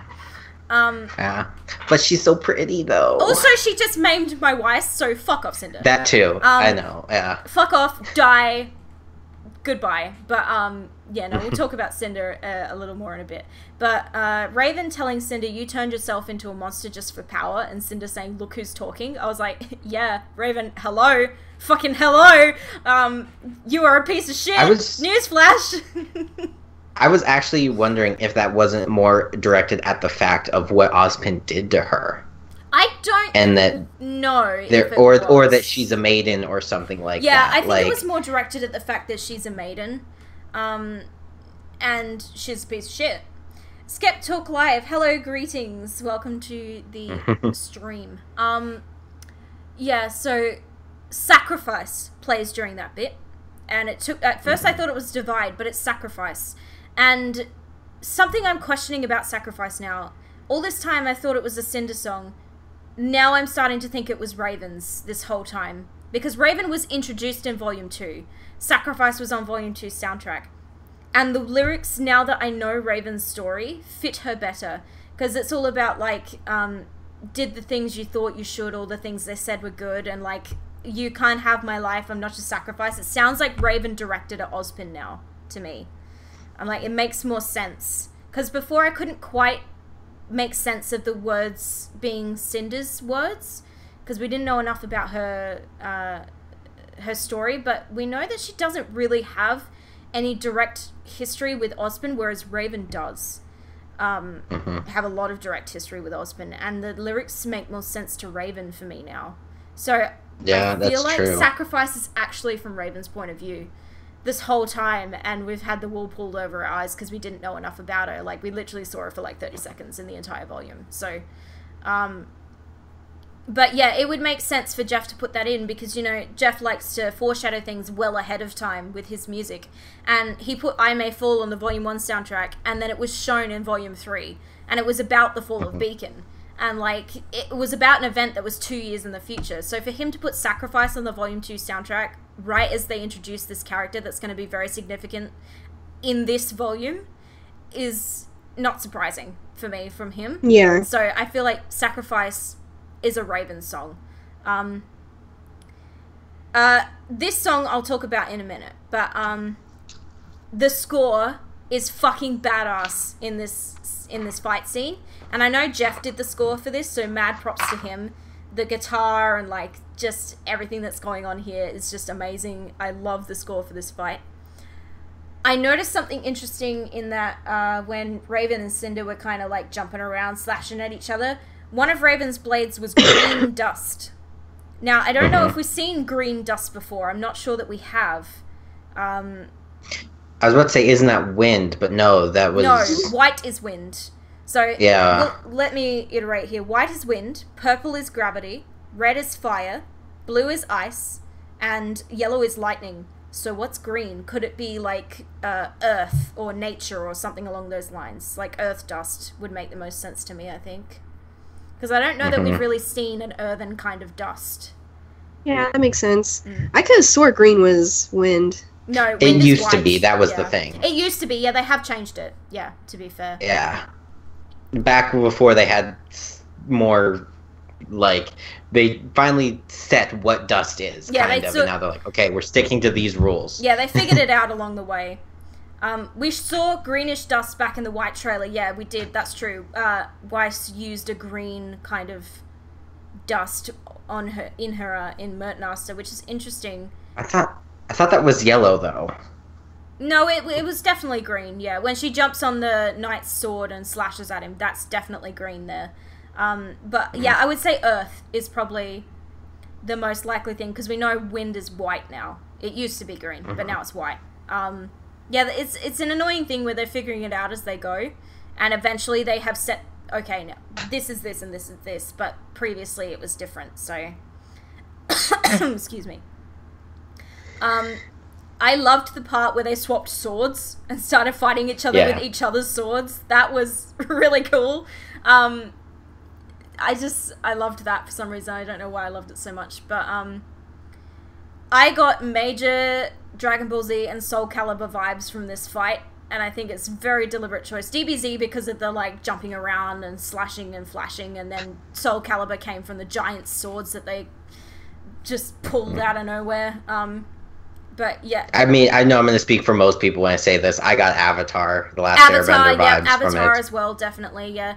And we know that Miles and Kerry draw a lot of their inspiration from Avatar. They've said it before. They draw a lot of inspiration from there. They draw inspiration from DBZ. They draw it from Soul Calibur. They draw it from a lot of things. So there's a lot of obvious parallels going on here. The bit where they summon those giant swords, there's sort of really swelling Cinder's theme there, I think was my favorite part of the score in this episode. It just fits so well there, and we haven't heard Cinder's theme properly for some time. I got really sick of it, like back in Volume 3, because it was in there a lot.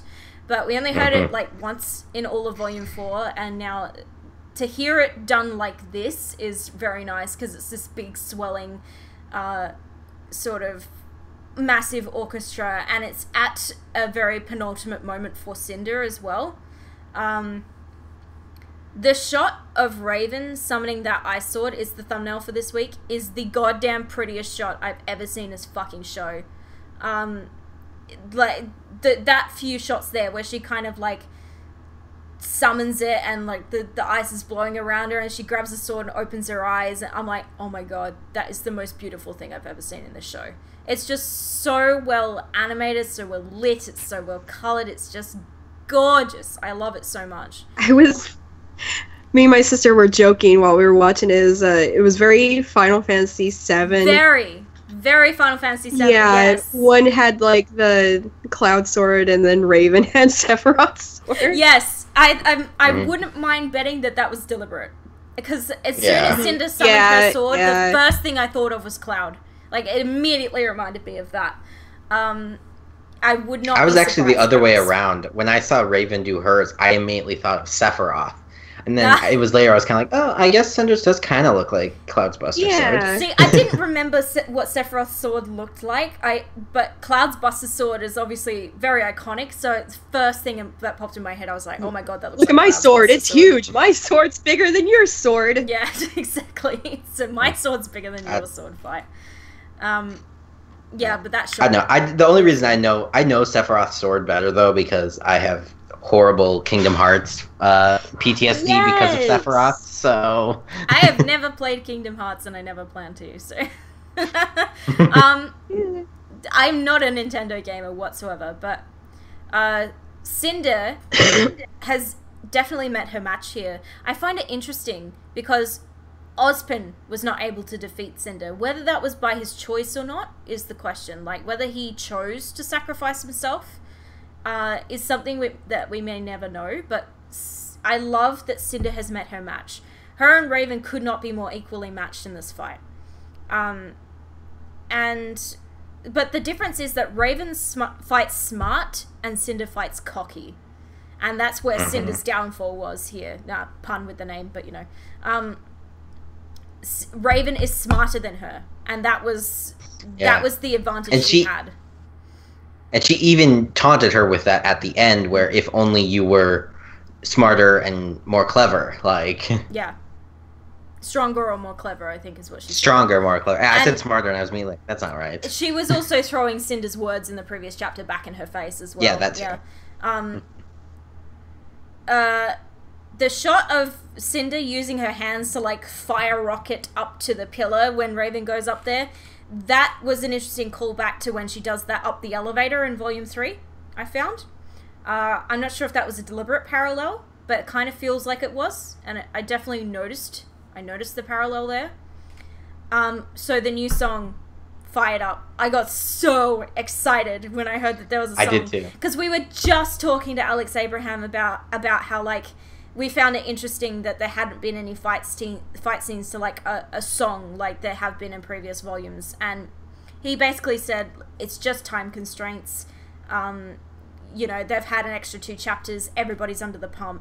As it is, they're just pushing the score out in time. So, but Jeff, I think... I don't know, so don't take my word for law. But they had very little time to pull this song together. Very little. So, I'm gonna say Jeff just went, fuck it, I'm putting a song in here.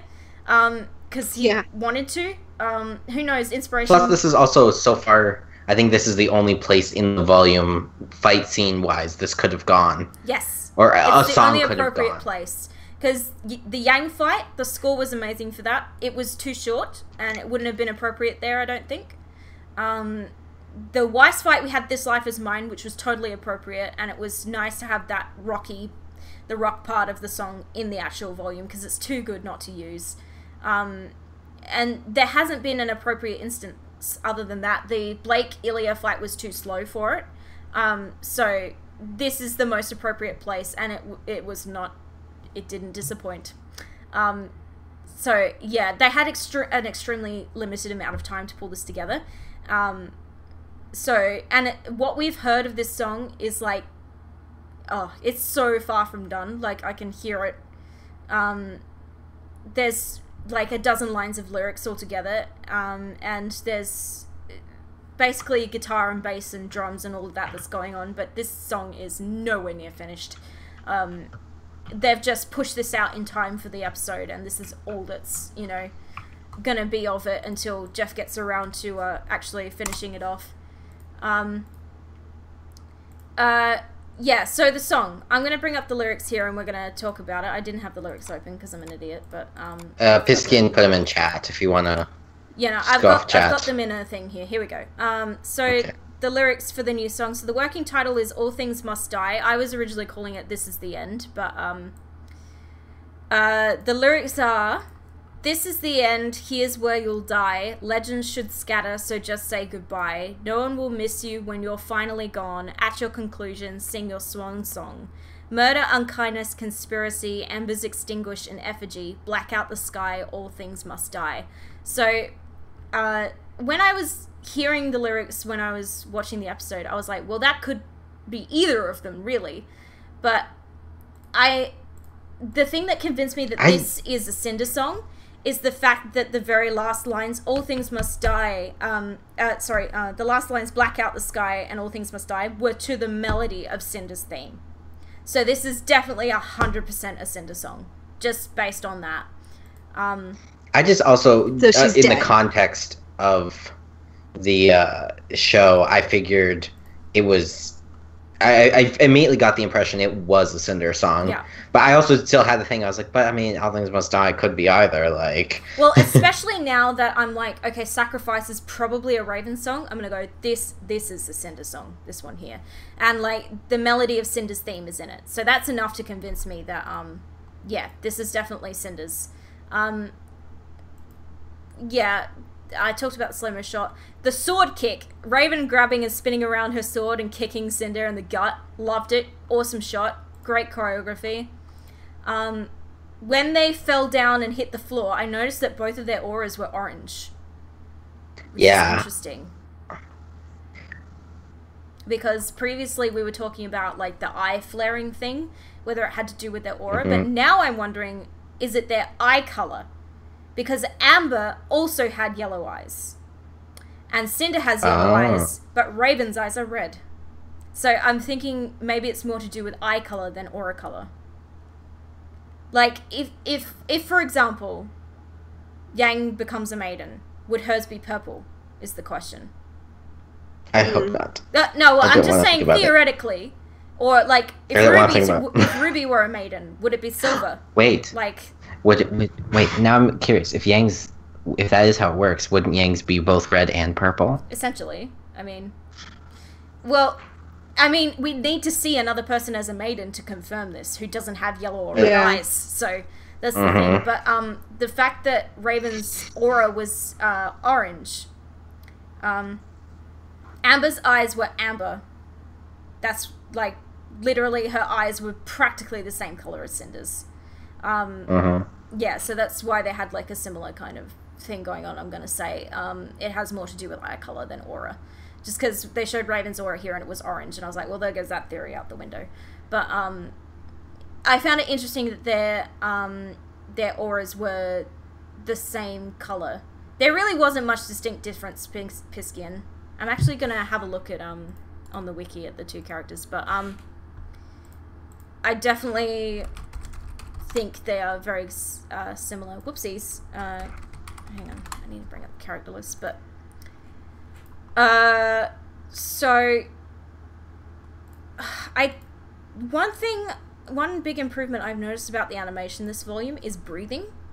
The character's breathing, and it's iterated here again when Cinder's, like, kneeled over and she's heaving, and you can see her body, like, contracting and expanding with her breath, and it just looks so real, and it's something that's been missing from the show until this volume. I've noticed it many times that the breathing looks so much more realistic, and it's actually present,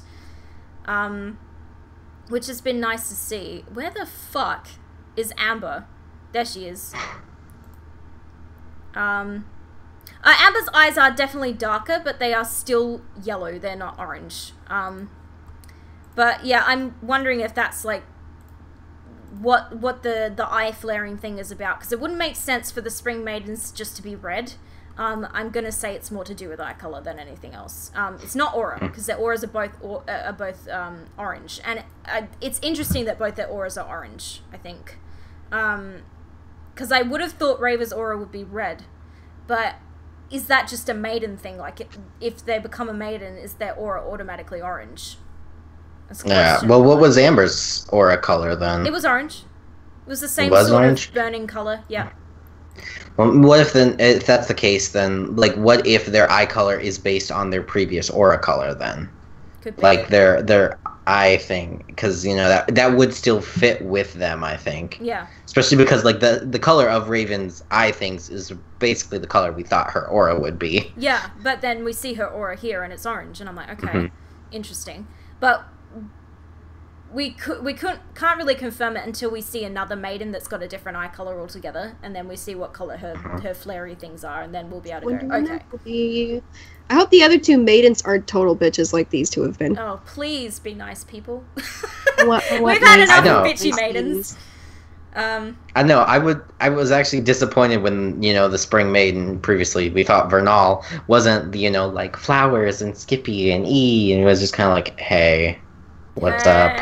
Yeah, exactly. Yeah, so what happens here is interesting, because this is the moment everybody's been waiting for. We've wanted to see Cinder go down for so long, but she's not dead. I just know it. I just know it in my gut. She's gonna be back. Yeah. Soon. Plus, Rooster Teeth has a habit of killing off its villains by throwing them down pits. If you watch Red vs. Blue, it's even funnier because two major villains. We got Maine thrown off a cliff with a truck. We got Felix thrown off a cliff through an explosion and then just goes bye-bye. And they're both lame. Well, one wasn't. The other one was. Felix falling was lame. If Cinder got frozen and fell down a pit, I would say that's not quite the justice she needed there. No, absolutely not. Yeah, I agree. My biggest piece of evidence to say that she isn't dead is if she had died, Raven would have gotten the fall powers. Because there's absolutely no way that Raven was not the person in her thoughts. I disagree. Ruby could have gotten them. Because Cinder was so obsessed with destroying Ruby, it was all she cared about. I think there's a huge possibility that Ruby could have been the last one in Cinder's thoughts if she died, but I do not think she's dead. So, Emerald. People keep saying Emerald, but I truly don't. I honestly don't think Cinder gives two shits about Emerald. Yeah, I think Emerald cares about Cinder way more than Cinder cares about Emerald. Yeah, I think either Raven or Ruby would be the one in her last thoughts, but I guess we'll find out soon. I feel like if Cinder's coming back, she's coming back before the end of the finale. I don't want. I feel like she is. That's what I'm so worried about. And also, I'm so worried about. The other thing that convinces me that she's going to survive that fall is the fact that when she froze Raven, they made a very deliberate choice of showing us how quickly Raven broke out of that ice, like focusing on Raven whenever the ice was cracking and all of that. I feel like that was leading up to this, to like, if that pit is essentially bottomless, she's gonna have plenty of time to break out of that ice. So I just feel like that is not how Cinder goes. As much as I would love for her to be dead, she is not dead. That, or you know what, Piskin's saying I think I would go to Raven because she got directly attacked by her. But here's the thing: if you're already a maiden, does it work like that? Like, can you get that power if that person thinks of you? Because if so, then she'd end up with both, which is what Cinder was trying to do. Piskin's saying unless we learn one person can't hold multiple maiden powers by natural means. Yeah. So Cinder, and if that's the case, and if Raven was in her thoughts, that means it probably got counteracted, and it's going to go somewhere random, because Osbin and the others were saying that it can go to somebody random if they aren't thinking of somebody in the moment of their death. That's why I think if anyone, it would go to Ruby. Or it would be someone totally random. Yeah, but I don't know, just the way that they've been doing this show, it's like it's gonna go to somebody we know, because especially like it feels like at this point it's too late to like introduce like another like random fall maiden McRandom lady. Like it just, that's too much. Like, you know, if they're gonna give the fall maiden powers to somebody, it's gonna be somebody we know. Yeah, and what Glinda said about like it's assuring that no maiden holds on to the power forever. And, like, I would think that naturally they wouldn't be able to have more than one maiden's power, but Cinder is trying to steal, like, she's attempting to steal Awful Maiden's power, and she's using Grimm and she's using Salem to do it, and, you know, Salem's saying to her, oh, you'll have the power I promised you, and all this kind of stuff. So, obviously, this is not a thing that has ever been done before, like one person having all 4 maidens' power.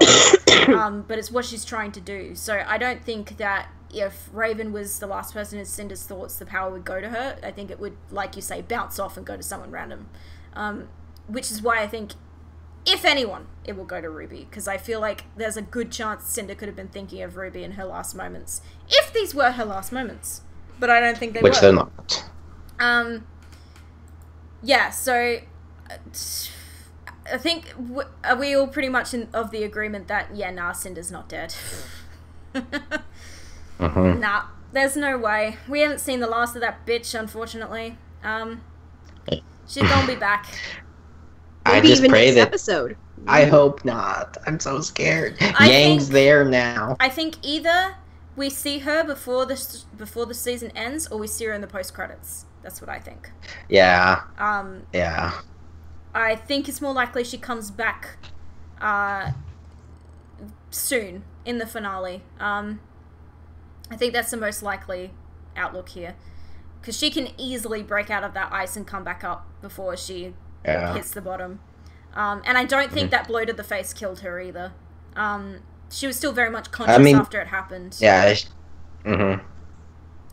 It may have shaken her, or like just like, you know, because she just fell off the edge and she was like, you know, she was totally like zoned out. But she'll be back. Her mask disintegrated, which would normally spell death to me for a character like that. Okay, when they have like a disfigurement and then they reveal the disfigurement, I'm like, okay, they're gonna die now, because that always happens. But it's Cinder. That's why I don't think so. And Rooster Teeth loves to do the opposite of what we think they're gonna do. So, especially this volume. Yeah, especially this volume. This is not over. Cinder will be back. I just want to backtrack slightly. I was so surprised that Vernal was still alive. Like, me too. Based on the way that Cinder acted last episode, it was like she had and truly like murdered the crap out of Vernal. So for Vernal to have the ability to like turn and shoot once, even before then she dies, I was kind of like, that was really sloppy of Cinder then. Yeah. Also, she teleported Vernal. She was lying in front of the door, and then she was to the side. And I was like, God damn it! I noticed it straight away. And again with the teleporting. Stop moving the characters around the set. Like, keep them where they were. Like, it's a continuity thing, and it's distracting, and it breaks the immersion when they do it. Because I immediately notice it when a character teleports. I'm like, well, they were over there, and now they're here. And how the fuck did they get there? Especially because she was lying there, dying. And then suddenly she's over here. I'm like, what the fuck? Yeah, well, Pisky, my point isn't that, you know, it's just the way that Cinder acted is that she had killed Vernal. She was expecting to obtain the power then, so it was kind of like, she was like, wait, she's dead, where is it? And that's why I was surprised, like, she expected that she had killed this person, and she hadn't. And it's a weird thing for me, where I was just like, I trust Cinder to know when she has well and truly murdered the crap out of somebody. Yeah. Cinder has just been so sloppy this volume. Making a lot of dumb mistakes. She's way too cocky. And it's always her undoing. And she doesn't learn from it. Because she's an idiot. But, you know, I feel like we still haven't seen the last of her. Vernal kind of upset me in the end. Because she felt like another casualty of the volume. It was a Sienna Khan situation. Although she lasted a lot longer than Sienna Khan. Longer than 3 minutes. But it's just, I'm so pissed at Raven, because she just got Vernal killed for nothing, basically. Vernal was just her decoy, and it seemed like she was upset when Cinder killed her. It seemed like maybe she would care about her. But then here, she, like, closes her eyes and steps over her dead body. It's nothing. And I'm like, you can't. I absolutely cannot stand Raven. She's just... I know. I agree to an extent. Like, I think that Raven did honestly care about Vernal and did regret that Vernal died. Like, she wanted to save Vernal. I think she did to an extent. But at the same time, I think she's just a really cold-hearted bitch. Like, that is cold. I mean, Yeah, like especially because she took that moment to close her eyes, and it was kind of like, oh, we'll see, you did care. But then she immediately ruined it by then proceeding to step over her dead body, and I was just kind of like you couldn't walk around, like really? Yeah. Come on. She literally stepped over her body to go to the vault and unlock it and get the relic. I'm like, oh my goodness. I just really, really hate Raven so much. And I'm like, oh my god, the Spring Maiden fight and everything was amazing. Yeah, she took down Cinder for now, but I still do not like her. And she's still irredeemable as far as I'm concerned. Everything but we love Crow. But we love Crow. Crow's the best. Please don't kill him. Yeah, so Vanal, even though she wasn't the greatest person, it does upset me a little bit, because she could have been really interesting. Again, like, same with Sienna. They could have been really interesting characters that were done away with way too soon. Vanal, though, I saw coming, and, like, it had to happen. But Sienna felt like more of a waste than Vanal did, because Vanal actually served a purpose. But she had a purpose and she served it. I want to talk about the door to the vault. The vault. So the sound that the door makes when it, like, lights up and then Raven does that little gasp, I recognize that sound from somewhere, but I can't place it for the life of me. But it's I guess it's a very typical sound effect that you would hear in a lot of video games and that kind of thing. Yeah, Vanal's death would have meant nothing if she didn't get the right, but she doesn't have it yet. That's the thing. So Vanal's death could still mean nothing. And Raven could have taken down Cinder without Vanal dying as well. That's what shits me about it. Like, Vanal didn't have to die. But, yes, I blame Raven. When the door opens, the sort of way the fans fold back, that was really cool. Well done, I thought. And there's a shot there of, like, when the doors open and you see Raven and she sees the vault for the first time, she kind of goes a bit wide-eyed. She so reminded me of Yang in that shot.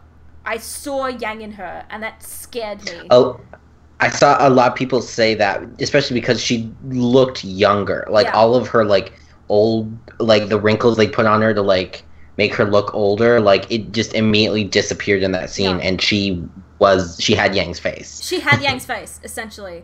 And that was kind of terrifying to watch, because I was like, oh my god, I saw Yang for a second there. Jesus. I do not want to see Yang's face on that woman. That's just really disconcerting. They look so similar. They look so much similar. alike. They used to look even more similar. Like, when we first met Raven, she had Yang's hairdo. It was just black. So they looked even more similar. But now, of course, they've refined her character design, because at the time we saw her for 30 seconds and that was it. But, yeah, so now they've refined her. Obviously, she looks less like Yang, but I can still see Yang in her. The desert vault is interesting because it's actually, the circles on the ground are a mirror of the other side, which I found really interesting. And my first thought was, oh, is that somewhere in Vacuo? But Cory, you said you think it's something more, like, otherworldly. It's not necessarily anywhere. It's just kind of maybe, like, even a mirage. And it reminded you of Journey, you said. Yeah, the scene reminded me of the video game Journey. Yeah. And especially just... Yeah. I can definitely see that. It reminds me of Journey now as well after you said it. But, yeah, my immediate thought was, oh, maybe that's in Vacuo somewhere. But no, I think you're right. I think it's not necessarily anywhere. It's just like a magical dimension created to house the relic. Exactly, yeah. It would make sense to house the relics somewhere that isn't Remnant.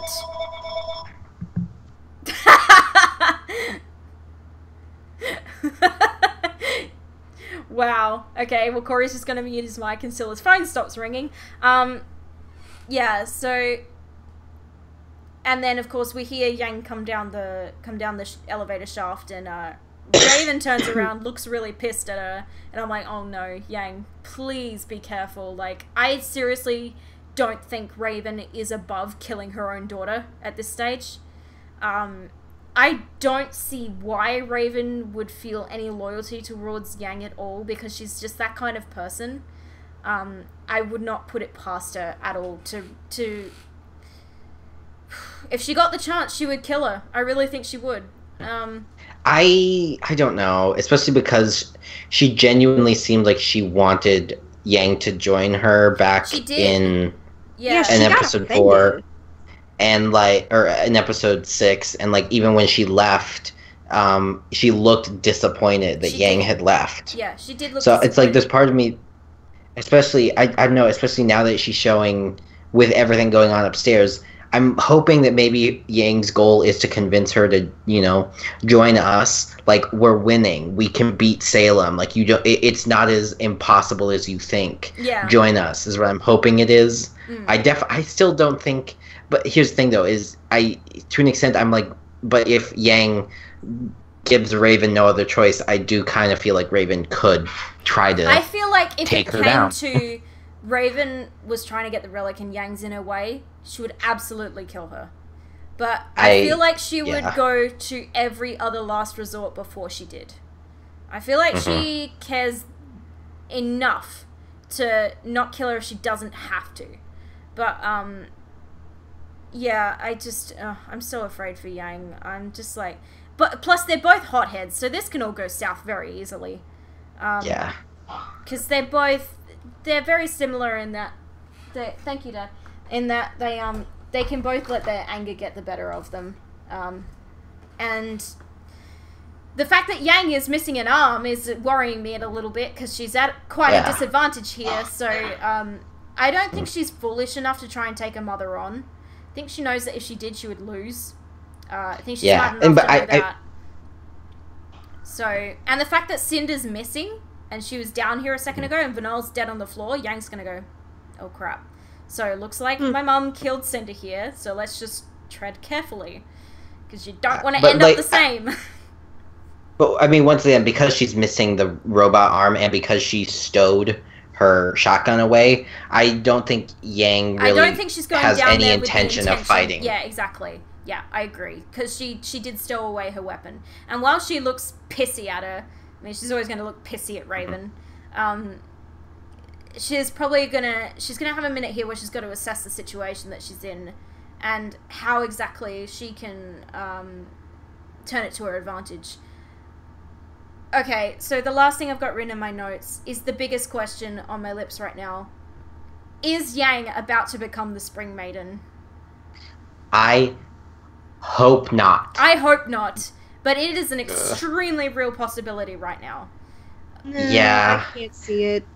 I'm just worried that, Cinder's gonna jump back up, come up there, kill Raven, and it's gonna go straight to Yang. That's what I'm afraid of. Ever since they revealed Raven as the Spring Maiden, I was like, oh no. Because, even before when Vernal was the Maiden, I was still a little bit worried just because I was like, she's met both Weiss and Yang, and, she keeps asking questions about Yang, stop thinking about her. Yeah. And I'm terrified because I don't want any of our girls being maidens. No, because oh my god, it's a fucking death sentence. It would be a very bad thing. They already have one, supernaturally powered person on the team. Ruby's already, some, ancient warrior with silver eyes or something like that.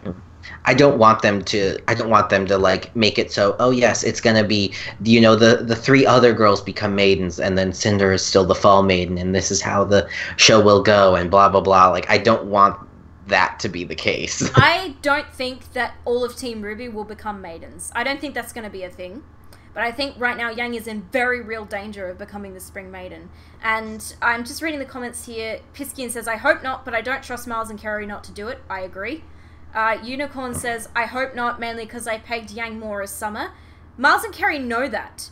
They know that since we learned that the Maidens were a thing, we've been theorizing that RWBY will be Spring, Yang will be Summer, Blake will be Fall, and Weiss will be Winter, because that makes the most sense to us. They know this, guys. They know we've been theorizing this for years. They're gonna take that and throw it in our faces, because that's what they like doing. So for Yang to be the Spring Maiden would, make a lot of sense, especially because her mother is currently the Spring Maiden. So, and the situation she has placed herself in is putting her in very real danger of that being a possibility.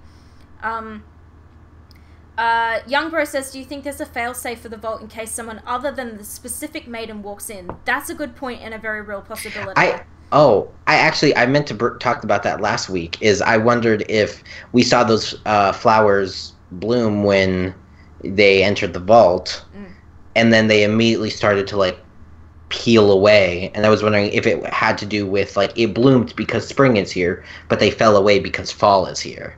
And if there isn't some kind of thing like that, where like it reacts to the maiden who is there, possibly, or the maidens who are there. Yeah, I thought my immediate thought better was that the portal is to Vacuo, but yeah, I think it is not actually Remnant. It is some otherworldly dimension where they're hiding the relics. Because it would make the most sense if the relics were on Remnant. Like, that's not a very safe place to hide them. No, it's really not. They're very important things that need to be hidden well. So, Yang would be a better alternative than Cinder. That's true. But, yeah, I do not want that for Yang because it's a death sentence. It is. Maidens don't live long, happy lives, guys. In fact, all the maidens we've met haven't lived very long at all. No. So... yeah, I'm just... the Fall Maiden's, like, cursed. The Fall Maiden is so cursed. Yeah, I'm gonna say I hope not, but it's an extremely real possibility that we should be prepared for. Yeah. It would not surprise me if it happened. But at the same time, I'll be relieved if it doesn't. Yeah, I'll be disappointed if it happens, but at the same time, I won't be surprised. I'm so scared for Yang right now. The situation she has chosen to place herself in is not a good one. And also, I keep saying this is I still feel like with the bad guys need some small victory out of this thing. Like the fall of Haven, like at this point, like it's not happening. No. Basically, like Haven is not falling, but the bad guys still need a win. So I still feel like Cinder or somebody needs to walk off with the relic, and that's why I'm kind of like, yeah. At this point, like it started off going really badly for the good guys. Like Weiss was taken down. It looked like everything was going to go to shit, like it did during the fall of Beacon. Yeah, things are going too good right now. Exactly. They got Weiss back up. Things are going well. They've disarmed all the explosives. The fall of Beacon essentially is not the fall of Haven. Excuse me, is essentially not happening. But there is plenty of time for this to go back to shit. And yeah, it's all of this is seeming too easy for the good guys right now. Cinder's down, you know, and Raven's about to go retrieve the relic. She's not a good guy though, she's a bad guy. I count her as a bad guy, but that's the only thing that I could potentially see is if Raven does make off with the relic. Yeah. Because like, you know, then at least it leaves the relic in the wild. But then my question it has nothing to Cinder, to do with Haven then. If she makes off with the relic, my question to Cinder then is, then what? Like, now what? Now what are you going to do? Great, you've got the relic. Awesome. So Sailor's going to be chasing your ass for the rest of your miserable life. What the fuck is your plan after you grab that relic is my question. You mean Raven? Raven, yeah. Yeah, I mean, that is the thing. But I feel like at least if they do it that way, then Haven is no longer, like, a thing, kind of, that is important. Which I feel like is basically what has to happen here, is that, like, the relic has to be taken out of Haven, because Haven is not going to be important after this. This is absolutely the end of the Haven arc. The end of this volume is the end of the arc. But, that doesn't necessarily mean we're going to be leaving Haven. Like, we could still start Volume 6 in Mistral and around Haven Academy, but this arc is ending with this volume, and a new arc is starting next volume. Because there's absolutely no way they can drag this arc out for another volume. There's no way. It's not happening. They have done what they needed to do here. Or they're about to finish what they need to finish here. So... Raven isn't going to do shit about Salem's War unless she's convinced otherwise, and I feel like the only person at this point that convinced her is Yang. Because, like, not even Crow can. Like, she was like, bye, bitch. She was ready to kill Crow. What a bitch. I don't know. I feel like she's putting I feel like she's putting up a front right there. I don't think she. Yeah, I felt like from the second that she said that she wants her brother dead, I already knew that she wasn't on Cinder's side. She's saying that to make it sound like she wants to be on Cinder's side. I don't think she wants to kill Crow. She will if she needs to. I just don't think she needs to right here. If he's in her way, she'll get rid of him, absolutely. But yeah, I think that's basically what it comes down to with Raven, is if you're in my way and I see no other option, I'm taking you out. Yeah, I don't give a shit if you're family, you're out. Yeah, I mean, Crow is, of course, not happy with her right now, so it all depends on Yang. Yang has a big responsibility on her shoulders here. She's either got to convince Raven to join them, or she has to be the new vessel for the Spring Maiden. I don't see any other options of how this is going to go down. I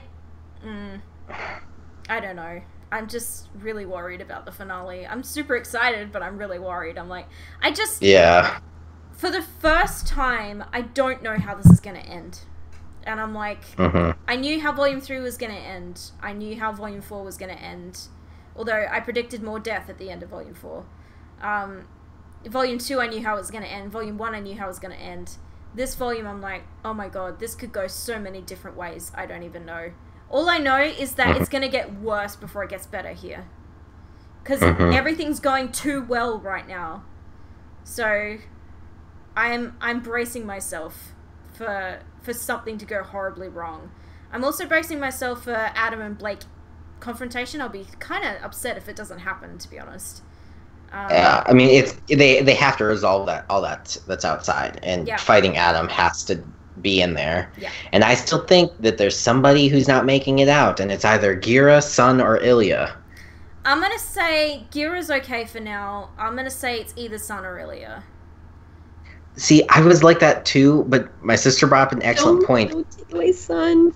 Is if they kill Gira, then Blake basically has to become the next leader of the White Fang. And, like, it takes away the potential for Gira to start to run the White Fang again. And, like, if they take him out of the picture, Blake basically has to. I mean... Wait, what about Ilya? I feel like Gira's going to be out of the picture anyway, because when all of this is over, he's just going to go back to Menagerie. I don't think he's going to be involved in any of it. Yeah, but what about Ilya taking over the White Fang? I don't think Ilya is leader material. Yeah, I also don't know if they would, I mean, even, like, kind of trust her enough at this point. Especially, like, both sides. Like, you know, she's a new convert, basically. Like, you used to be a terrorist, and now you're working for the good guys. So, like, the terrorists won't trust her, and the good guys won't trust her. Like... Yeah, that's a good point. Raven can't really kill Oz. Better says, actually, when you think about it, if you kill every like-minded soul, then Oz wouldn't come back. That's impossible, because there's no way they could know who the people are that he would reincarnate into. Killing Ilya would be a great way to foot the bill for the VA. That's another thing. Of, like, voice actors come into it as well, but, you know, like, not so much anymore. I don't think. You know, Elizabeth Maxwell was... That makes me worry about Crow so much. Like, what if he's too expensive to keep on? Well, I thought that last volume, but now I think everybody just loves Crow too much. It would be... If they were going to kill him, it would have to be... He would have to go out in a big blaze of glory. Yeah. And it would have to be I'm not getting, like, death flags from Crow right now. No, Crow's fine. Crow's fine. Crow's fine for now. I said that in Volume 4. I said, alright, he survived Volume 4. He's good for, like, another 2 volumes now. We're fine. Yeah. If he would die, I would expect him to die Volume 6 at the earliest now at this stage. Crow My friend last volume was freaking out. She's like, oh, Crow's poison. He's gonna die. He's gonna die. This is it. I'm like, okay, no. They're not gonna kill a character off slowly through poison that's that important. Yeah. They're not gonna do it. I was very worried for him at the time. Just because we were all traumatized after Volume 3, and I was like, any character that got remotely harmed, I was like, okay, they're dead now. Yeah, every time we saw their aura, we were like, goodbye. Goodbye. Nice knowing you. It's time to join Pyrrha. Ugh, still not over it. Still not over it. But yeah, okay, so that's pretty much everything that we've covered, but we need to talk predictions about the finale. I don't want to make too many predictions, because I have no fucking idea how this is going to go down. So... I don't know. My predictions are just kind of like Lionheart's getting arrested. Hazel's going to die because he won't let himself get arrested because he's stupid. Adam's going to get arrested or maybe get away. I don't know. I'm not sure about Adam. Somebody on the good guy's side is going to die. Adam needs to go. Yeah, Adam needs to go, but I don't think he will. Yeah, like, I'd love for him to die, but... Also, like, they've built him up to be this big, scary dude. Like, we've seen what he's capable of. We know what he did to Yang and Blake in Volume 3. So, I just don't see him going down like this. I don't see it being this easy. It's definitely not going to be this easy. Like, we know how scary he is. So... yeah, it's definitely going to be more to do with that before it's over. I feel like at the most he'll probably get arrested. Leo's definitely screwed. He's not going to die though. He's going to probably get arrested. Hazel's probably going to die, like you said, because he's an idiot. Who else? Somebody on the good guy's side has to die. Sun or Ilya is done for. One of them's done for. No, don't say Sun. No, take Sun out of there. Why are you so sure? Yang's in trouble. Why are you so sure? Yang's in trouble, but she's gonna live. But I think the worst thing that could happen to her is that she becomes a Spring Maiden. Raven and Cinder, I don't know. There's so many unanswered questions going on there. I feel like Raven's in danger at the moment of dying as well by Cinder's hand. But I still feel like there's so many answers we need from Raven that it would be a disservice to kill her now. To kill her, yeah, exactly. She's too plot important still. I feel like she does still have too much plot armor, but the only thing that would destroy that plot armor is making Yang the Spring Maiden. So there's a lot of factors that come into it. But somebody's dying in the finale. That much is sure. Somebody's biting the dust. Who it is the big question. And once again, I just think that I know that Serenity doesn't like this, but the only two people I can see them in any way logically killing are Ilya and Sun. Yeah. Or maybe Ilya, I'm okay with going, but why do you keep saying Sun? Because Sun has been marked for death for like 2 volumes, man. Yeah, he has.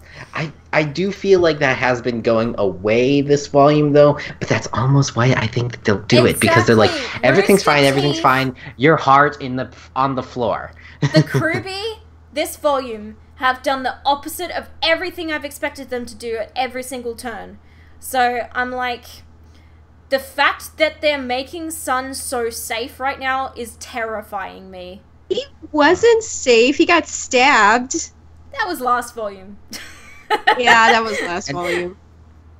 Bygones. That was. I don't want them to kill Ilya because, like, she's so interesting, and But I don't want to sacrifice Sun for Ilya. And I'll be pissed. I know that's the other thing, though. I'm not... Ilya's cool. Like, I like her. But I'm not sacrificing Ilya for Sun. If one's gotta go, it's gotta be Ilya. Sun, no. Yeah. He's been with us for a long time now. Honestly, at this point, I'd rather they get rid of Gira than either of them. I don't think they are going to get rid of Gira, though. Because they just, like, had all that stuff with the Belladonna house and all of that. And, like, every time they have a big confrontation like that, it usually means that the characters involved, if they didn't die there, then they're safe for a bit. But again... That's why they'll do it. Again! I know! It's so difficult, because they're, like... In the beginning, like, the first half of the volume, every prediction I made was wrong. And then we get to the end of the volume, and everything I've predicted has started to come true. So I'm like, okay... I don't know what to do here. Like, it could go either way. I just don't know what to think. Listen, Nightwalker, I would love for nobody to die. I would love that. Not gonna happen. But it's going too well, and that's what scares me. It could just go well. Okay. It could just go well. They just got rid of Cinder. They're about to get rid of Hazel. Somebody we care about is gonna die. It has to happen. Just because it has to happen because it's got to tip the scales. So, like, that's how it works. They are kind of a It's not gonna go... One thing is for sure, it's not gonna go the way any of us think it is. Yeah, I know. But I am pretty sure that Haven's not gonna fall. I'm pretty sure they've saved Haven Academy, but now it's a matter of who is gonna get out of here alive. They cannot touch Carly Belladonna because the fandom will because she's riot. In the sky. The fandom will riot. Yeah, I need to see if maybe you two are just crazy. Hey, chat. Who in the chat thinks Sun is gonna die? Let's see. Let's see a show of hands. Sun or Ilya? Show of hands, guys. Oh, I mean, Williams already said Ilya. Williams. Okay, Ilya. I like William. No, Carly. They cannot touch Carly Belladonna. Also, she's in an airship. She's fine. Yeah. She's in an airship. She's fine. What if it crashes, though? Don't say that. Yeah, quick poll. Sun or Ilya? Who's gonna die? If one of them was going to, who would it be? They could surprise us and kill Nina. Sun. He said both. The only other thing that's keeping me like, hey, maybe Sun is okay, is that he hasn't reunited with his team yet. But that also is another reason why, like, I'm kind of like, well, maybe. William attempting to put a poll there, and it's not happening. I can see you doing the frickin' commands. Ilya has potential and Sun is useful. Yeah, that's the thing. Oh, God. I mean, wouldn't it be nice if nobody died? But that's just not how this show works. It used to be. It used to be how it works. Volume 2. Then Volume 3 rolled around and threw the rulebook out the window. Fuckers. And they started killing everyone, and then Volume 4 we were like, okay, everyone's gonna die now, and nobody did. Alright, there we go. We got a poll there, guys. Head on over to that poll link and vote Sun or Ilya. I'm gonna monitor the results here. Vote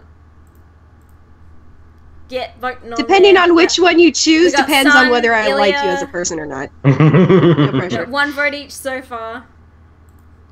Oh, gee. This is going to be interesting. Yeah, so... Oh, man. I feel like this is shaping up to be the best finale that we've ever seen on the show. 2 for Sun. Yeah. 2 for Sun? Oh, no. Yeah. 2 for Sun, 1 for Ilya. Listen, guys, I mean, it's probably gonna be Thank you, Ilya. William. Thank you. William's on my side. Young Bro says, you thought it'd be like that with the menagerie attack and no one died then. But that's what's making me think that someone will die here. Because that went too well. And things don't go that well forever. So, it could happen. Surprise, Blake dies. Young Bro, it could happen, but it would be a cop-out.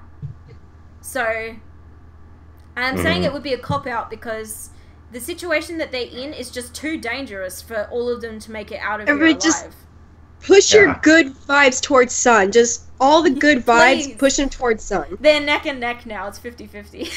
That's like, God, that is not helpful.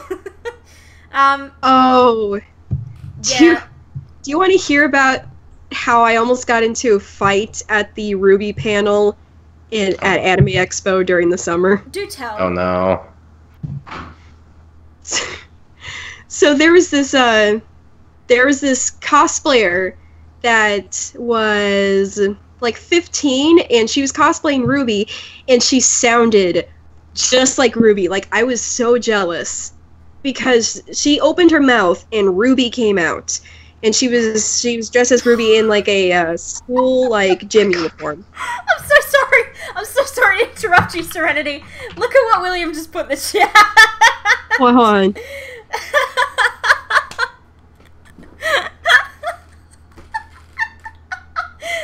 That's terrible. Okay, for those of you watching on YouTube, William just said, "Dear Sun, you have a pussy to obtain. Stay the fuck alive." That's disgraceful. I'm so sorry for interrupting you. What were you saying? Oh, okay. No, that's great. That's great. I love that. God. But, and she kept, and she was adorable. So there's me, my sister's also in this really cute costume. She's Chiaki Nanami from Danganronpa, and this guy in the line next to us keeps leaning over. We're still trying to get into the RWBY panel. He's like, wow, that Ruby is really cute. And we're like, yeah, she's cute. And he's like, oh, maybe I should go talk to her. And we're like, this guy's like close to 30, and this girl's like 15. So we're like, no, you probably shouldn't do that. So he backs off for a bit, and I tell my sister, why don't you go get us some coffee while we're waiting? It's like 3 hours in this line. We've been in this line for 3 hours. And so my sister walks off, and she's also 15. She goes downstairs and gets coffee, and while she's gone, the guy leans over again. He goes, you know what? She's really cute. I'm gonna go ask if she wants to come stand in line with me, because he's further in line than the RWBY girl. And we're just like, no. Me and this other guy. Don't do that. No, it's just like he's like, but she's so cute. And we're like, yeah. And he's like, am I being creepy? He's like, yeah, you are. Yes. You're being a little creepy. Just a bit. And he backs off for a while. And then he comes back, he's like, I didn't mean to be creepy. And we're like, yeah, we know, but she's so cute. And then he continues to try to get her attention. And we're like, dude, seriously, you can't do that. This girl's like 15. He's just not getting the message. And I'm talking to this other cool guy next to me, and I'm like, okay, I'm getting a little worried because my sister is in like a schoolgirl costume, and she's adorable. And this guy is creeping on this 15-year-old down the line, and I'm worried about her when she gets back. And the creepy guy, he overhears me talking, is like, oh, your sister's in a cute schoolgirl uniform? I can't wait to see her. Oh my god. That is just...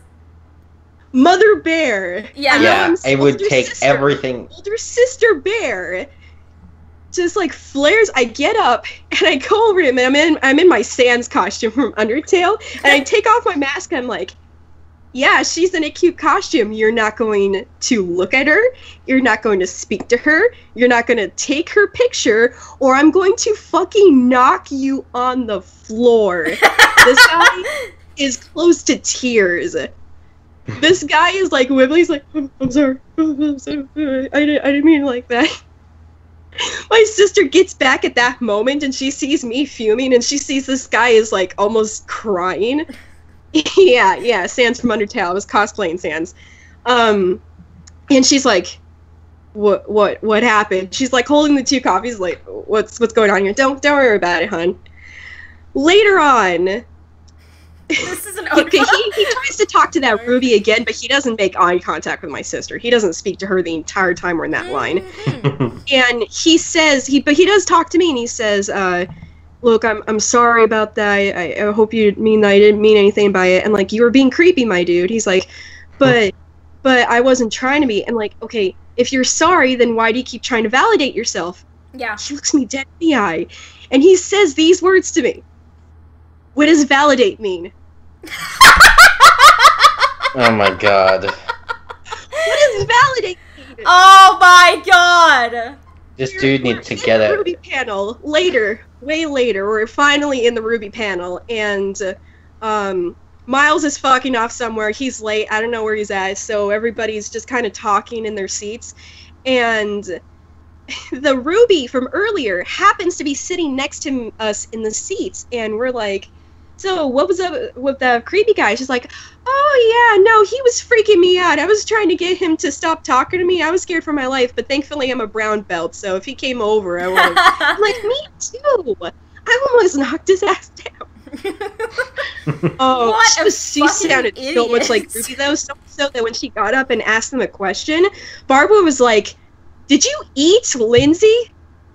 Did you eat Lindsay? But I felt so bad. Afterwards, me and my sister were like, do you want us to walk with you until you find your friend? She's like, no, I'm good, but thank you. And we're just like, keep an eye out for the creepy guys. Like, get out of here. Oh my god, go. Some people, like, seriously. Yeah. What does validate mean? What does validate mean? Learn to take a hint and read a dictionary. Get a dictionary! Oh, gosh. Well, and on that note, we're going to wrap this thing up here. So thank you, Serenity, so much for joining us on the second to last podcast of the year. Oh, you're absolutely welcome. This was a blast. Yeah. There are not going to be any guests next week, obviously, because it's the finale. So Cory and I, it's just going to be us, because I feel like there's probably going to be plenty for us to talk about. So, yeah, and then that will be the last Boopcast for the volume. We will do off-season ones throughout RWBY Chibi, seeing as it's starting right away. But they won't be weekly. They'll probably be like bi-monthly. Every 2 months. Yeah, bi-monthly is more likely. And then as news for Volume 6 comes out as well, we'll be doing Boopcasts when we have some things to chat about. Just follow my Twitter so you know when they're going up. But yeah, next week will be the last weekly one. So make sure you tune in to the next one, because I'm sure the finale will be a riot. But yeah, thank you. Hopefully we don't have to riot. Yeah, so we talked about this at the start, Nightwalker. Chibi Season 3 starts next weekend. I'm going to post the link to the Twitter post in the chat again. No, that is the wrong document. Here we go. So yeah, they announced on Rooster Teeth's Twitter this morning that Chibi Season 3 starts next weekend. So there's the Twitter post there if you want to go check that out. Yeah, the main show finishes premiering this Saturday, and next Saturday Chibi starts. So there's no time. There's no break. So yeah, that's interesting, because it also makes me feel like this year, sorry, Season 6 may be premiering even sooner than Season 5 did. Volume 5, rather.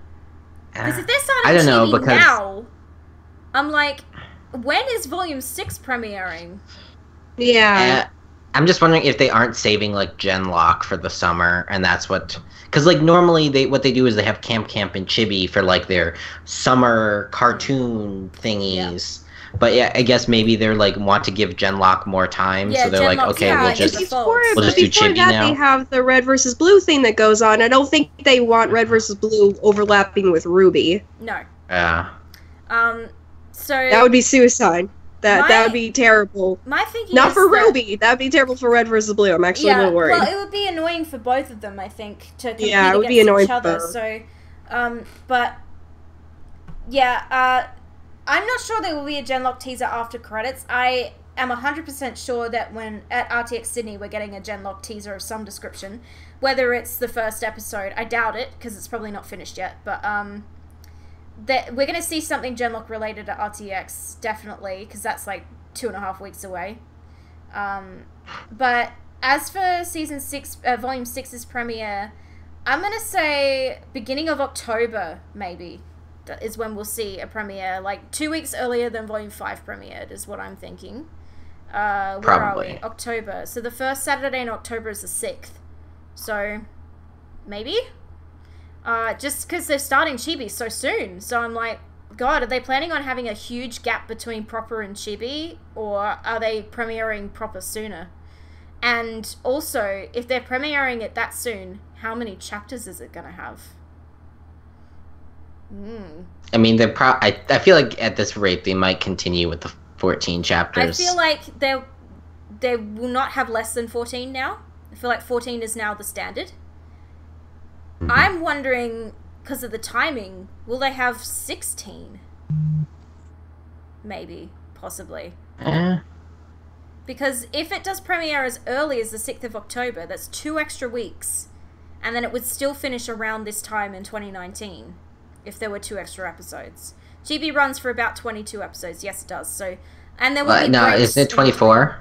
Oh, 24. Yeah, you're right. But yeah, because they only did 22 this time because they then had the 2. Yes. So there's 24 episodes in a season of Chibi, but this time around they did 22. Then Proper started, and then on the break weeks they had Chibi. No, not on the break weeks. It wasn't even on the break weeks. It was during Proper. Mm-hmm. So yeah, then they released the other 2 as holiday specials. So, but it's still, Season 2 came out to 24 episodes, same as Season 1. Yeah, so let's say 5 months Chibi runs for, from now until whenever. So what are we in? We in January, February, March, April, May, June. June. That would be getting us to. So, but there's going to be break weeks in there. So I'm going to say Chibi wraps up in July. And then that's still 3 months until proper starts. So which is why I feel like then Genlock will start. Yeah, Genlock may start, and then Ruby. Oh well, Red versus Blue will be on at the time as well. So, yeah, Genlock may start sometime in June or July, I think. Yeah, they may be rearranging the schedule just because Genlock is being added. Yeah, it needs a spotlight. It needs some time on its own to sort of get started and have the full attention of the audience. So, yeah, I don't know. We'll see what happens. I mean, it's too early to really make any kind of prediction. Yeah, Genlock is confirmed for this year. Yeah, they confirmed that last year. Yeah, so I don't know. I'll know more once I see whatever I see for Genlock at RTX Sydney. Then I'll have a better idea of kind of a time frame of when that's going to start coming out. But I'm going to say sometime around June, July is probably when they'll start airing. Yeah. So and then yeah, I just can't believe Chibi's starting next week. Like, goddamn, there's not even like a week or two of break. It's just like, yep, straight into Chibi. It's gonna be like that scene in Bambi where the mom gets shot and then immediately after there's like cute little birds singing. Yeah. It's gonna be the end of RWBY season 5 and then suddenly cute little Chibis. Well, that's a good point. Are they starting Chibi right away because they're about to rip our hearts out and stomp on them on the floor in the finale? Because that's a very real possibility as well. That could be why they're starting Chibi straight away, because they're going to be like, we're traumatizing them in the finale. They're going to need Chibi. That could be a possibility. So we'll see what happens. Yeah, RT Animation, man, they're killing it lately. Raven become a Chibi. I'm expecting Chibi Raven in season 3. I will be livid if there's no Chibi Raven. Who else haven't we seen in Chibi yet? We haven't seen Hazel, but I don't think we will. Salem. Salem is someone we haven't seen yet. I mean, we haven't seen the rest of Team Coffee. We haven't seen the rest of Team Sun. Coco, Yatsuhashi, Fox. God, who am I missing? Sage and Scarlet. We have all the teams that showed up in Volume 3 as well. I doubt that we'll be seeing them, though. I think especially because half of them don't have voice Neon actors. And Flint we could be. Yeah, maybe. Team Cardinal, that's a good point. Adam, we haven't seen him either. I don't want Chibi Adam, never. No, Burn. Never Chibi Adam. Yeah, Nucleavy's not going to happen because that's Volume 4. We're still staying in Beacon with the Chibi here, so... Sun, yep, rest of Team Sun. Yeah, there's loads of characters that still haven't been in it, so... But I'm expecting Chibi Raven, definitely. I don't think they are going to kill or mutilate Yang further. She's been through enough. Yeah. Yeah. I need the goddamn rainbow cat. Alright, we need to wrap this shit up. Let's do it. Thank you guys so much for watching, and we will see you next week for the finale podcast. Hopefully on time. Bye, everyone. Bye. See ya.